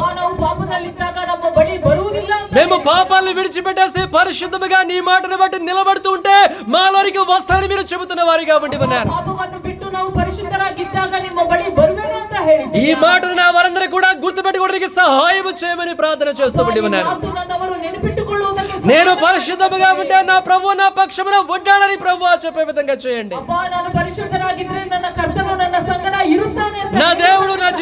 కాచి అన్ని కూడా చూసుకుంటాడు నెమ్మదిగా చేయమని వేడుకుంటూ ఉండి ఉన్నాను. ದೇವರು ಇದೆಲ್ಲವನ್ನು ನೋಡಿಕೊಳ್ಳುತ್ತಾರೆ ಅಂತ ಹೇಳುವ ಸ್ಥಿತಿಯನ್ನು ದಯಪಾಲಿಸಿ. అయ్యా కేవలం నిన్ను దేవునిగా మాత్రమే మేము చూసే విధంగా చేయండి. ಅಪ್ಪ ಕೇವಲ ನಿನ್ನನ್ನು ನಾವು ದೇವರಾಗಿ ನೋಡುವುದಕ್ಕೆ ಸಹಾಯ నువ్వు మాకు తల్లి తండ్రి స్థానములోనే ఉండి ఉన్నారు. ಅಪ್ಪ ನೀವು ತಂದೆಯಾಗಿ ತಾಯಿಯ ಸ್ಥಾನದಲ್ಲಿ దానికి మించినది దేవుడు నా ప్రభువా. ಅಪ್ಪ ಅದಕ್ಕೆ ಮಿಂಚಿದ್ದು ದೇವರು. అయ్యా ఆ రోజు ఆ తల్లి నా ప్రభు మీకు తల్లి అయ్యిండి కూడా మిమ్మల్ని దేవునిగానే చూచి ఉండి ఉన్నది నా తండ్రి. ಅಪ್ಪ ಆಕೆ ನಿಮಗೆ ತಾಯಿಯಾಗಿದ್ರೂ ಕೂಡ ఈ దేవుడు మాత్రమే ఈ గుడారంలో ఈ సమస్యను తీసివేయగలని మీ దగ్గరికి వచ్చి ఉండి ಆ ఉన్నది. ಗುಡಾರದಲ್ಲಿ సమస్యను ತೆಗೆದು ಹಾಕುತ್ತೀಯ. ఈ రోజు మేము కూడా నా తండ్రి నా దేవుడు చూసుకుంటాడు, నా దేవుడు నాకు సహాయం చేస్తాడని నీ దగ్గరికి మాత్రమే వచ్చే విధంగా సహాయం ಅಪ್ಪ చేయండి. ನಾವು ನಮ್ಮ ದೇವರು ಸಹಾಯ ಮಾಡುತ್ತಾರೆ ಅಂತ ನಿನ್ನ ಬಳಿ ನಾವು ಬರುತ್ತೇವೆ. అయ్యా ఇక్కడ ఉన్న నా వారు ఎవరు కూడా ఎవరిపైన ఆధారపడకుండా నీ మీద మాత్రమే నీ వాక్యాన్ని మాత్రమే ఆధారము చేసుకుని ముందుకు సాగే విధముగా సహాయం చేయండి. ಅವರು ಇನ್ಮೇಲೆ ಯಾರ ಮೇಲೆ ಆಧಾರ ಪಡೆದಿರಾ ನಿನ್ನನ್ನು ಆಧಾರಪಡಿಸಿಕೊಂಡು ನಿನ್ನ ವಾಕ್ಯದ ಮೇಲೆ ಆಧಾರ ಪಡುವುದಕ್ಕೆ ಸಹಾಯ. నీ మీద ఆధారపడి పొందుకున్నదే సదాకాలం నిలిచి ఉండే ఓట అంటున్నావు. ಅಪ್ಪ ನಿನ್ನ ಬಳಿ ನಾವು ಹೊಂದಿದ್ದು ಸದಾಕಾಲ ನಿಲ್ಲುವ ಊಟ ಅಂತ ಹೇಳಿ మనుషుల ద్వారా ఆధారపడి వెళ్ళినది అది ఎప్పుడు కూడా ఉండేది కాదని చెబుతూ ఉండి ఉన్నావు. ಮನುಷ್ಯರ ಮೇಲೆ ಆಧಾರಪಟ್ಟು ಹೋಗುವುದು ನಿಲ್ಲುವುದಿಲ್ಲ. ఈ రోజు నా వారి యొక్క ఓట వారి ప్రార్థన ద్వారా మాత్రమే పొందుకునే ఓటగా ఉండాలి నా తండ్రి. ಅಪ್ಪ, ಇವತ್ತು ನಾವು ಹೊಂದುವ ಊಟ ನಾವು ಪ್ರಾರ್ಥನೆಯಿಂದ ಮಾತ್ರ. మా ఆశీర్వాదపు ఓటలు మా దగ్గర ఉన్నాయి అంటున్నావు నాయన. ನಮ್ಮ ಆಶೀರ್ವಾದದ ಊಟಗಳು ನಮ್ಮ ಬಳಿ ఎక్కడ ప్రార్థనా స్థలం ఉన్నదో అక్కడే ఆశీర్వాదపు ఓటలు నేను చెబుతూ ఉన్నావు. ಅಪ್ಪ, ಎಲ್ಲಿ ಪ್ರಾರ್ಥನಾ ಸ್ಥಳ ಇದೆಯೋ ಅಲ್ಲಿ ಆಶೀರ್ವಾದದ ಊಟ ಇದೆ ಅಂತ ఆ రోజు ఇష్మాయేలు ప్రార్థించిన చోట ఓటని కనపరిచి ఉండి ఉన్నావు. ಇಷ್ಮಾಯೇಲು ಪ್ರಾರ್ಥಿಸಿದ ಕಡೆಯಲ್ಲಿ ಊಟವನ್ನು ఈ మాట నా వారు నమ్మడానికి నమ్మిక పుట్టించమని వేడుకుంటూ ఉన్నాను. ನನ್ನವರು ನಂಬುವುದಕ್ಕೆ విశ్వాసాన్ని పుట్టించమని వేడుకుంటూ ఉన్నాను. ವಿಶ್ವಾಸವನ್ನು ಹುಟ್ಟಿಸಿ మా విశ్వాసాన్ని వృద్ధిపరచమని ఈ రోజు అడుగుతూ ఉండి ఉన్నాను. ವಿಶ್ವಾಸವನ್ನು ವೃದ್ಧಿಗೊಳಿಸಿ ಕರ್ತನೆ. నేను చేసే ప్రార్థనా స్థలమే నా ఓటని నమ్మాలి నా ప్రభువా. ಅಪ್ಪ, ನಾನು ಮಾಡುವ ಪ್ರಾರ್ಥನೆಯ ಸ್ಥಳವೇ ಊಟ. పరిపూర్ణమైన విశ్వాసం నడిపించమని వేడుకుంటూ ఉన్నాను. ಪರಿಪೂರ್ಣವಾಗಿರುವ ವಿಶ್ವಾಸದಲ್ಲಿ ನಮ್ಮನ್ನು ఆ విశ్వాసాన్ని బట్టి మాత్రమే కార్యములు జరిగించమని వేడుకుంటూ ఉన్నాను. ವಿಶ್ವಾಸದಿಂದ ನಮಗೆ ಕಾರ್ಯವನ್ನು ನಡೆಸಿ. ఆ రోజు ఇష్మాయేలు యొక్క ప్రార్థన అతని బ్రతికించి ఉండి ఉన్నది. ಅಪ್ಪ, ಅವತ್ತು ಇಷ್ಮಾಯೇಲು ಪ್ರಾರ್ಥನೆ ಅವರನ್ನು అయ్యా ఆ రోజు ఇష్మాయేలు యొక్క ప్రార్థన అతని జీవితంలో వాగ్దానాన్ని తీసుకొచ్చి ఉండి ఉన్నది. ಅವತ್ತು ಇಷ್ಮಾಯೇಲು ಪ್ರಾರ್ಥನೆ ಅವರ ಜೀವನದಲ್ಲಿ ವಾಗ್ದಾನ. ఆ రోజు ఇష్మాయేలు యొక్క ప్రార్థన అతనితో తోడుగా ఉండే విధముగా చేసి ఉండి ఉన్నది. ಅವತ್ತು ಇಷ್ಮಾಯೇಲು ಪ್ರಾರ್ಥನೆ ನೀವು ಅವರ ಸಂಗಡ ಇರುವಂತೆ. ప్రార్థనలు మేము కలిగి ఉంటే అన్ని కూడా మాతో ఉంటాయి అంటున్నావు. ಆ ಪ್ರಾರ್ಥನೆಯಲ್ಲಿ ನಾವಿದ್ದಾಗ ಎಲ್ಲವೂ ಇರುತ್ತದೆ. ఈ రోజు నా ప్రభు నీ దోస్తునిగా నీ పాదాల పట్టుకుని అడుగుతున్నాను. ನಿನ್ನ ದಾಸನಾಗಿ ನಿನ್ನ ಪಾದವನ್ನು ఇక్కడ చేరి ఉన్న చిన్న బిడ్డ యవన బిడ్డ పెద్దలు వృద్ధులు అందరిపైన కూడా ప్రార్థన ఆత్మను మెండుగా కొమ్మరింప చేయండి. ಅಪ್ಪ, ಇಲ್ಲಿರುವ ಚಿಕ್ಕವರು ಯವನಸ್ಥರು ವೃದ್ಧರು ಎಲ್ಲರ ಮೇಲೆ ನಿನ್ನ ಪ್ರಾರ್ಥನಾ ಆತ್ಮವನ್ನು ತುಂಬಿ. అయ్యా మీరు ఈ లోకమందు ఉన్నప్పుడు ఎలాంటి ప్రార్థన చేసి ఉన్నారో అలాంటి ప్రార్థనా జీవితాన్ని మేము కలిగి ఉండడానికి సహాయం చేయండి. ಅಪ್ಪ, ಈ ಲೋಕದಲ್ಲಿ ನೀವಿದ್ದಾಗ ಎಂತಹ ಪ್ರಾರ್ಥನಾ ಜೀವನದಲ್ಲಿ ಇದ್ದರೋ ನಾವು ಕೂಡ ಅದೇ ಪ್ರಾರ್ಥನೆ. గెత్సెమనే తోటలో మీరు చేసిన ప్రార్థన ఆత్మను మా యందు కూడా ఉంచమని వేడుకుంటూ ఉన్నాను. ಅಪ್ಪ, ಗೆತ್ಸೆಮನೆ ತೋಟದಲ್ಲಿ ನೀವು ಮಾಡಿದ ಪ್ರಾರ್ಥನೆಯ ಆತ್ಮ ನಮ್ಮ ಮೇಲೆ అయ్యా మా ಸುರಿಸಿ పితరులు ಕರ್ತನೆ. బలిపీఠము దగ్గర చేసిన ప్రార్థన ఆత్మను మా యందు ఉంచమని వేడుకుంటూ ఉన్నాను. ಅಪ್ಪ, ಮುಂಜೂಷದ ಬಳಿ ಮಾಡಿದ ಪ್ರಾರ್ಥನೆಯ ಆತ್ಮ ನಮ್ಮ ಮೇಲೆ ಸುರಿಸಿ నీ ಕರ್ತನೆ. బలిపీఠను ప్రభువా ఆశ్రయించి ప్రార్థన చేస్తే చాలు నా ప్రభువా. ಅಪ್ಪ, ನಿನ್ನ ಮುಂಜೂಷವನ್ನು ಆಶ್ರಯಿಸಿ ಪ್ರಾರ್ಥನೆ ಮಾಡಿದ್ರೆ ಸಾಕು. అన్ని ఆశీర్వాదాలు మాకే వచ్చేస్తాయి నా ప్రభువా. ಎಲ್ಲ ಆಶೀರ್ವಾದವು ನಮ್ಮ ಬಳಿ. ఈ మాట నా వారి యొక్క నరాలలోనికి వెళ్ళి జీర్ణించుకునేలాగా చేయమని వేడుకుంటూ ಈ ఉన్నాను. ಮಾತು ನಮ್ಮ ನರಗಳಲ್ಲಿ ಇರುವುದಕ್ಕೆ ಸಹಾಯ. కేవలంలోనికి మూలలోనికి సమస్తములోనికి ప్రవహించే విధముగా చేయమని వేడుకుంటూ ನಮ್ಮ ఉన్నాను. ದೇಹದಲ್ಲಿ ಪ್ರವಹಿಸುವುದಕ್ಕೆ ಸಹಾಯ ಮಾಡಿ. అట్టి నమ్మకాన్ని వృద్ధిపరచమని వేడుకుంటూ ఉండి ఉన్నాను. ನಂಬಿಕೆಯನ್ನು ವೃದ್ಧಿಗೊಳಿಸಿ ఈ రోజు ఎవరైతే నీ మందిరంలో నిలబడి ఉన్నారో వారందరిని బలపరిచి ఉన్నావు, నీకు వందనాలు. ಸಭೆಯಲ್ಲಿ ಯಾರೆಲ್ಲ ನಿಂತಿದ್ದಾರೋ ಅವರೆಲ್ಲರನ್ನು ಬಲಪಡಿಸಿ. నువ్వు మాకు మాట ఇచ్చి ఉన్నావు నా తండ్రి. ನಮಗೆ ಮಾತನ್ನು అన్ని చూసుకుంటానన్నావు, ಎಲ್ಲವನ್ನು మావన్నీ కూడా చూసుకుంటానన్నావు, ಅದೆಲ್ಲದೂ ನೀನು మా కొరతలన్నీ కూడా తీసివేస్తానన్నావు, ನಮ್ಮ ಕೊರತೆಗಳನ್ನು ತೀರಿಸಿ సమృద్ధినిస్తానంటూ ఉన్నావు, ಸಮೃದ್ಧಿಯನ್ನು ಕೊಡುವೆ. అన్ని విషయాల్లో సహాయం చేస్తానంటూ ఉన్నావు, ಆ ಎಲ್ಲ ವಿಷಯಗಳಲ್ಲೂ ಸಹಾಯ ఒక ధాన్యకరమైన స్థితిలో కూర్చుండబెడతానంటున్నావు. ಧನ್ಯಕರವಾಗಿರುವ ಸ್ಥಿತಿಯಲ್ಲಿ ಕೂರಿಸುವೆನು ಅಂತ. అయ్యా వీటిని ఊహించుకుంటూ ఆనందించడానికి సహాయం చేయండి. ಅಪ್ಪ, ಇದನ್ನು ಊಹಿಸಿಕೊಳ್ಳುತ್ತಾ ಆನಂದಿಸುವುದಕ್ಕೆ నా దేవుడు నా గుడారంలో సంచారము చేస్తున్నాడని కూడా చూసుకుంటాడని చెప్పడానికి సహాయం ನನ್ನ చేయండి. ದೇವರು ನನ್ನ ಮಧ್ಯದಲ್ಲಿ ಸಂಚಾರ ಮಾಡುತ್ತಿದ್ದಾನೆ. నా వారి యొక్క హృదయము నా వారి పెదవులు పలుకులాగా చేయండి. ಅಪ್ಪ, ನನ್ನವರ ಹೃದಯ ನನ್ನವರ ತುಟಿಗಳು ಹೇಳುವ హృదయము ఏది నింపబడి ఉన్నదో అదే పలుకు వారముగా ఉంటాము. ಹೃದಯದಲ್ಲಿ ಯಾವುದು ತುಂಬಿದೆಯೋ ಅದನ್ನೇ. మా హృదయం మొత్తము కూడా యెహోవా చూచుకునే మాట నిలబడిపోవాలయ్యా. ಅಪ್ಪ, ನಮ್ಮ ಹೃದಯ ಕಾರ್ಯವೆಲ್ಲವೂ ಕೂಡ ಯೆಹೋವ ನೋಡಿಕೊಳ್ಳುತ್ತಾರೆ. వారి కంటికి కనబడుతున్న ప్రతి దానితో యెహోవా ఈరే చూసుకుంటున్న పలకాలి నా వారు. ನಾವು ನೋಡುತ್ತಿರುವ ಪ್ರತಿಯೊಂದರಲ್ಲಿ ಯೆಹೋವ ಈರೆ ಅವರು ನೋಡಿಕೊಳ್ಳುತ್ತಾರೆ ಅಂತ ನಾವು అట్టి వాక్కును నా వారి యొక్క నోటి యందు ఉంచమని వేడుకుంటూ ఉన్నాను. ವಾಕ್ಕನ್ನು ನಮ್ಮ ಬಾಯಲ್ಲಿ విశ్వాసయుక్తమైన మాటలు పలకడానికి నా వారికి సహాయం చేయమని వేడుకుంటూ ఉన్నాను. ವಿಶ್ವಾಸಯುಕ್ತವಾಗಿರುವ ಮಾತುಗಳನ್ನು ನಾವು నా వారి జీవితంలో వారు పలికిన ప్రకారము జరుగునుగాక నా తండ్రి. ನನ್ನವರು ಹೇಳಿದಂತೆ ಅವರ ಜೀವನದಲ್ಲಿ ನಡೆಯಲಿ. నీవు చెప్పి ఉన్నావు నా దాసులు పలికిన మాటని రూఢిపరుస్తానని. ಅಪ್ಪಾ ನೀನು ಹೇಳಿದ್ದೀಯ ನನ್ನ ದಾಸನು ಹೇಳಿದ ಮಾತನ್ನು ರೂಢಿಗೊಳಿಸು. అయ్యా నీ దాసునిగా నీ బలిపీఠాన్ని ప్రభువా ఆశ్రయించి నీ దాసునిగా పలుకుతూ ఉండి ఉన్నాను. ಅಪ್ಪಾ ನಿನ್ನ ಮುಂಜೂಷವನ್ನು ಆಶ್ರಯಿಸಿ ನಿನ್ನ ದಾಸನಾಗಿ ಹೇಳ್ತೀನಿ. అయ్యా నీవు నా వారిని అన్ని కూడా చూసుకుంటావని నీ దాసునిగా పలికి ఉన్నాను. నన్నవరదెల్లವನ್ನು ನೀನು ನೋಡಿಕೊಂಡಿದ್ದೀಯ.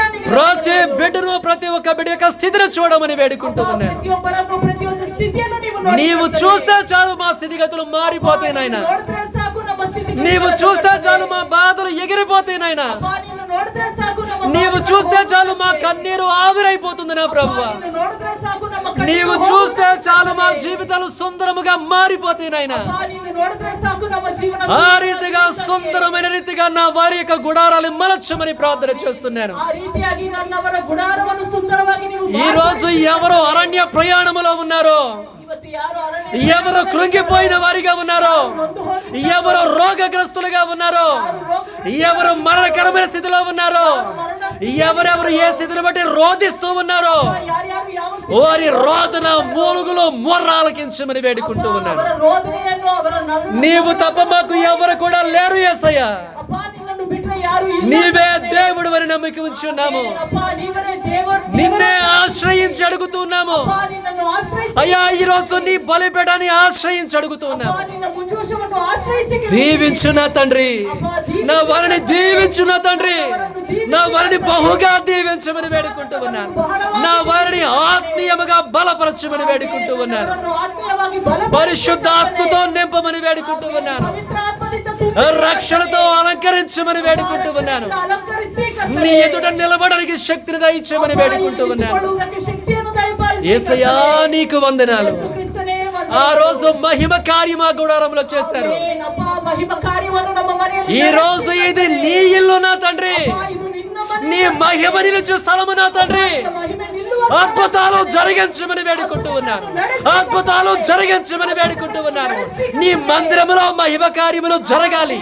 ಅಪ್ಪ ನಿನ್ನ ಮನೆ నా వారి గుడారములో మహిమ కార్యములు జరగాలి ప్రభువా. ನನ್ನ ಮನೆಯಲ್ಲಿ ನಿನ್ನ నీవు ఉన్నవాడవై ఉన్నావు, నీవు ఉన్నవాడవై ఉన్నావు నా తండ్రి. ಇದ್ದಾತನಾಗಿದ್ದೀಯ. నీవు మాతో ఉన్నావని లోకము చూడాలి నా తండ్రి. ನೀನನ್ನು ಇದ್ದಾತನಾಗಿದ್ದೀಯ. యోసేపు గారికి తోడుగా ఉన్నావని లోకము చూచింది. ಅಪ್ಪ, ಈ ನೀನು ನಮ್ಮ ಸಂಗಡ ಇದ್ದೀಯ ಅಂತ అబ్రహాము గారికి మీరు తోడుగా ఉన్నారని అబీమెలెకు చూచి ఉన్నాడు. ಅಪ್ಪ ಅಬ್ರಹಾಮನ ಸಂಗಡ ಇದ್ದೀಯ ಅಂತ ఈ రోజు నాకు మాకు నీవు తోడుగా ఉన్నవని లోకములో ఉన్న అన్య జనాంగము చూడాలి ప్రభువా. ಇವತ್ತು ನಮ್ಮ ಸಂಗಡ ನೀನು ಇದ್ದೀಯ ಅಂತ ಅನ್ಯ ಜನರು ನೋಡುವುದಕ್ಕೆ మేము ఆశీర్వదింపబడిన జనాంగమని లోకము తెలుసుకోవాలి. ಅಪ್ಪ, ನಾವು ಆಶೀರ್ವಾದ ಪಟ್ಟ ಜನಾಂಗವನ್ನು మేము జీవము కలిగిన నిజమైన దేవుని కుమారులమి కుమార్తెలుగా ఉన్నామని లోకము గుర్తెరగాలి నా ప్రభు. ಅಪ್ಪ, ನಾವು ಜೀವವುಳ್ಳ ದೇವರ ಕುಮಾರರು ಕುಮಾರ್ತೆಗಳು ಅಂತ ఆ రీతిగా నీ కార్యములు జరిగించమని వేడుకుంటూ ఉన్నాను. ರೀತಿಯಾಗಿ ನಿನ್ನ కార్ಯವನ್ನು ನಡೆಸಿ. ఆ రోజు భూలోకమందు ఉన్నటువంటి మీరు విస్తారమైన కార్యములు చేసి ఉన్నారు. ಏನಪ್ಪ, ಭೂಲೋಕದಲ್ಲಿ ನೀವು ವಿಸ್ತಾರವಾಗಿರುವ ಕಾರ್ಯವನ್ನು ఈ రోజు మీ ఆత్మ కార్యములు విస్తరింప చేయండి. ಆಮೇಲೆ ನಿನ್ನ ಆತ್ಮ ಕಾರ್ಯಗಳನ್ನು ವಿಸ್ತರಣೆ ఆ ಮಾಡಿ. ప్రభావం ఇక్కడ నుంచి వెళ్ళలాగా చేయమని వేడుకుంటూ ఉండి ఉన్నాను. ಪ್ರಭಾವ ಇಲ್ಲಿಂದ ಹೊರಡಲಿ ಕರ್ತನೇ. నిత్యముగా నువ్వు మా ప్రార్థన ఆలకిస్తున్నావు. ಅಪ್ಪ, ನಿಶ್ಚಯವಾಗಿ ನಮ್ಮ నిత్యముగా జవాబిస్తూ ఉన్నావు. ನಿಶ್ಚಯವಾಗಿ నిత్యముగా నా వారిని ఉన్నతమైన స్థలములలో నిలబెట్టబోతున్నావు. నీకు వందనాలు. ನಿಶ್ಚಯವಾಗಿ ನಮ್ಮವರನ್ನು ಉನ್ನತ ಸ್ಥಳದಲ್ಲಿ ನಿಲ್ಲಿಸಿದ್ದೀಯ. అదే రీతిగా నువ్వు నాకు అనుగ్రహించిన కృపను బట్టి భూమి ఆకాశములు కలగ చేసిన సర్వశక్తిమంతుని వంటి నజరు వంటి యేసు నామములో నీ దోస్తునిగా చిన్న బిడ్డలను ఎవరి బిడ్డల్ని పెద్దలని వృద్ధులందరినీ కూడా దీవించుకుంటూ ఉన్నాను. ಅಪ್ಪ, ಭೂಮಿ ಆಕಾಶವನ್ನು ಉಂಟು ಮಾಡಿದ ನಜರೇಯನಾಗಿರುವ ಯೇಸು ನಾಮದಲ್ಲಿ ಚಿಕ್ಕವರನ್ನು ದೊಡ್ಡವರನ್ನು ವೃದ್ಧರನ್ನು ಯವನಸ್ಥರನ್ನು ದೀವಿಸಿ. నీ దీవెన వర్షాన్ని మెండుగా కురిపించండి. ಅಪ್ಪ, ನಿನ್ನ ದೀವನೆಯ ಮಳೆಯನ್ನು ತುಂಬಾ ఈ సమయమందు మా గుడారాలకు వెళ్ళబోతుండగా మాతో పాటు మీరు రమ్మని ಅಪ್ಪ, వేడుకుంటూ ఉన్నాను. ಇವತ್ತು ನಾವು ನಮ್ಮ ಮನೆಗೆ ಹೋಗಬೇಕಾದ್ರೆ ನಮ್ಮ ಸಂಗಡ ಬನ್ನಿ ಕರ್ತನೇ. అదే రీతిగా ఈ మందిరంలో జరిగే ప్రతి కూడిక కేవలము మీ నామానికి మహిమకరముగా మలుచుకునమని వేడుకుంటూ ಅಪ್ಪ, ఉన్నాను. ಈ ಕೂಡಿಕೆ ನಡೆಯುವ ಪ್ರತಿಯೊಂದರಲ್ಲೂ ಕೂಡ ಕೇವಲ ನಿನಗೆ ಮಹಿಮೆ ಬರಲಿ ಕರ್ತನೇ. యేసయ్యా నీకు వందనాలు. ಯೇಸು ಕ್ರಿಸ್ತನೇ ఈ ఆరాధనలో మాకు సహాయం చేసినందును బట్టి ఇంకొక మారు వందనాలు చెల్లించుకుంటూ యేసు నామములో అడిగి వేడుకుంటూ ఉన్నాను మా ప్రియ పరలోకపు తండ్రి. ಈ ಆರಾಧನೆಯಲ್ಲಿ ನಮಗೆ ಸಹಾಯ ಮಾಡಿದ ವಿಧಾನಕ್ಕಾಗಿ ಇನ್ನೊಂದು ಬಾರಿ ವಂದನೆಗಳನ್ನು ಸಲ್ಲಿಸುತ್ತಾ ಯೇಸು ನಾಮದಲ್ಲಿ ಬೇಡಿಕೊಂಡಿದ್ದೇನೆ ತಂದೆಯೇ. ఆమేన్. ప్రభు యొక్క రక్త మాంసానికి వెళదాము. ప్రతి ఒక్కరు కూడా ఎవరైతే సిద్ధపాటు కలిగి ఉన్నారో వారందరూ కూడా ప్రభు యొక్క రక్త మాంసానికి అడుగు పెట్టండి.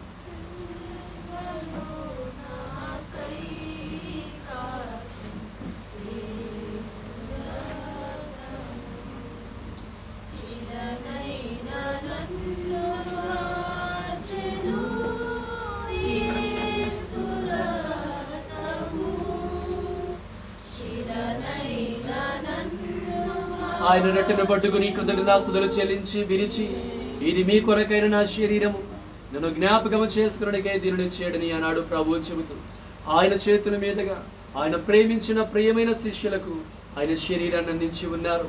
ఈరోజు దేవుడు ఆయన యొక్క కరుణాహస్తాల మీదుగా ఆయన శరీరాన్ని మనకు అందిస్తూ ఉండగా ప్రార్థనతోనూ విశ్వాసముతో ప్రభు శరీరాన్ని తీసుకుందాం. మా ప్రియ పరలోకపు తండ్రి, జీవము కలిగిన యేసయ్యా, మీ పాదాలకు వందనాలు. మీరు మీ చేతుల మీదుగా అనుగ్రహించుచున్న బట్టి ఈ యొక్క అమూల్యమైన శరీరమును బట్టి వందనాలు చెల్లించుకుంటూ ఉన్నాను మా ప్రియ పరలోకపు తండ్రి.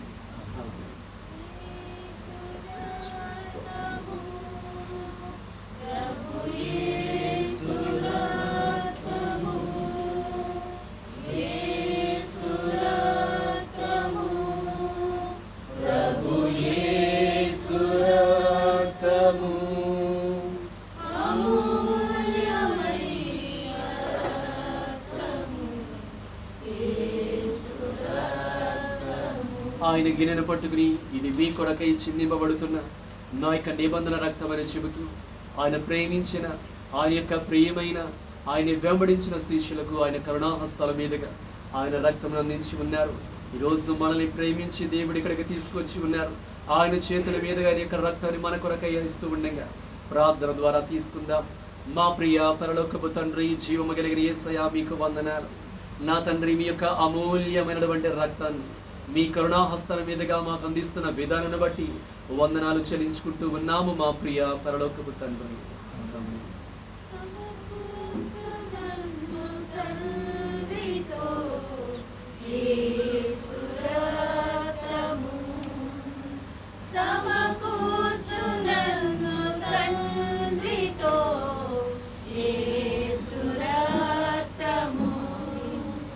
సంధి చేసి యేసు రక్తము, సంధి చేసి చేచును యేసు రక్తము, యేసు రక్తము.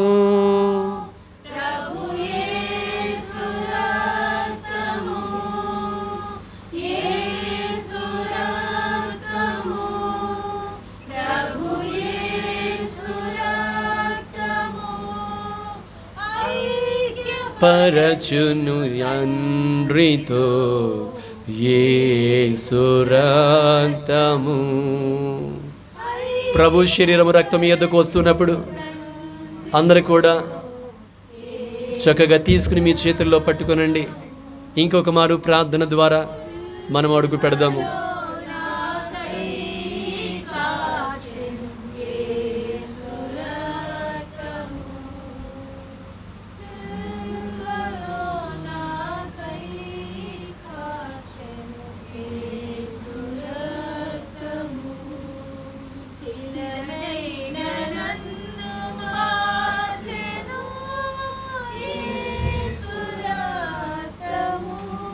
రెండు చేతులు ఎత్తి పట్టుకోనండి, ప్రార్థన ద్వారా తీసుకుందాం.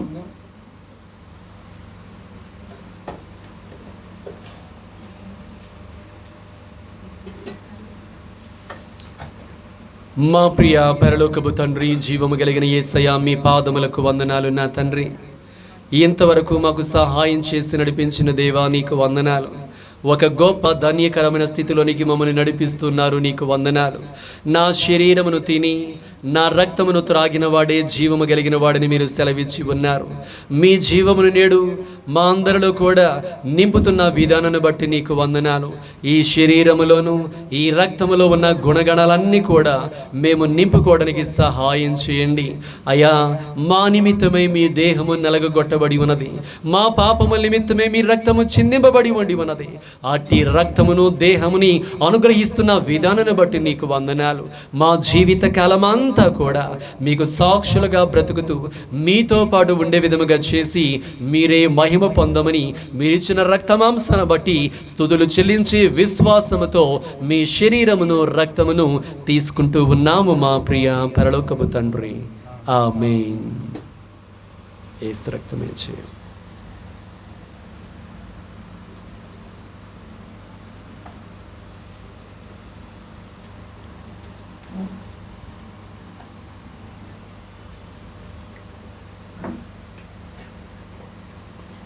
యవన బిడ్డల ముందుకు వస్తే పాట పాడుకుంటూ కానుకలు సమర్పించుకుందాం.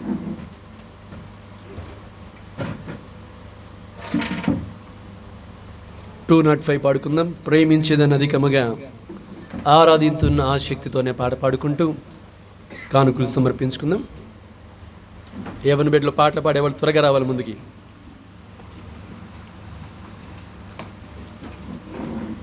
ప్రేమించేదన్ అధికముగా ఆరాధింతున్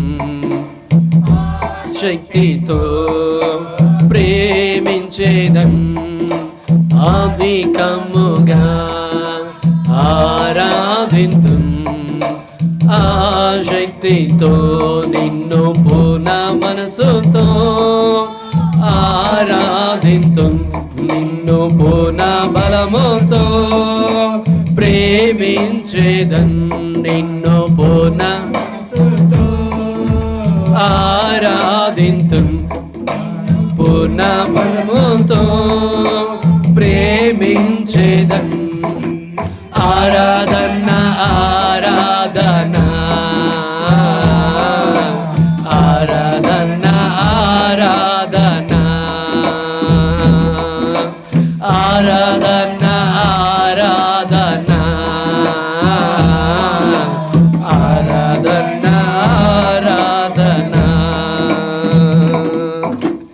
ఎబినేజరే ఎబినేజరే ఇంతవరకు ఆదుకొన్నవే, ఎబినేజరే ఎబినేజరే ఇంతవరకు ఆదుకొన్నవే, నన్ను ఇంతవరకు ఆదుకొన్నవే, నువ్వు నా బలముతో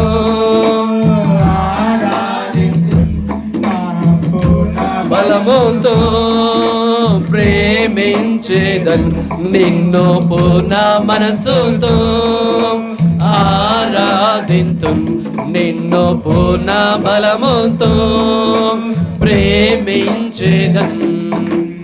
ఆరాధన ఆరాధన. సంఘమంతా బిగ్గరగా పాడుతూ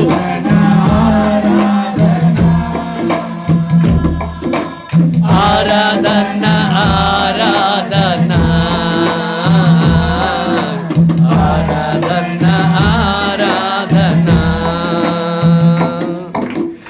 ఎల్రోయి ఎల్రోయి నన్ను చూచావే, బిగ్గరగా వందనమయ్యా. ఎల్రోయి ఎల్రోయి నన్ను చూచావే, వందనమయ్యా. నీవు నన్ను చూచావే, వందనమయ్యా. నిన్ను పూర్ణ మనసుతో ఆరాధింతు, నిన్ను పూర్ణ బలముతో ప్రేమించేదన్, నిన్ను పూర్ణ మనసుతో ఆరాధింతు. బలముతో ప్రేమించేదన్. ఆరాధన ఆరాధన ఆరాధన ఆరాధన ఆరాధన ఆరాధన ఆరాధన ఆరాధన. యెహోవా రఫా, యెహోవా రఫా, స్వస్థపరచవే వందనమయ్యా. యెహోవా రఫా, యెహోవా రఫా, స్వస్థపరచవే వందనమయ్యా.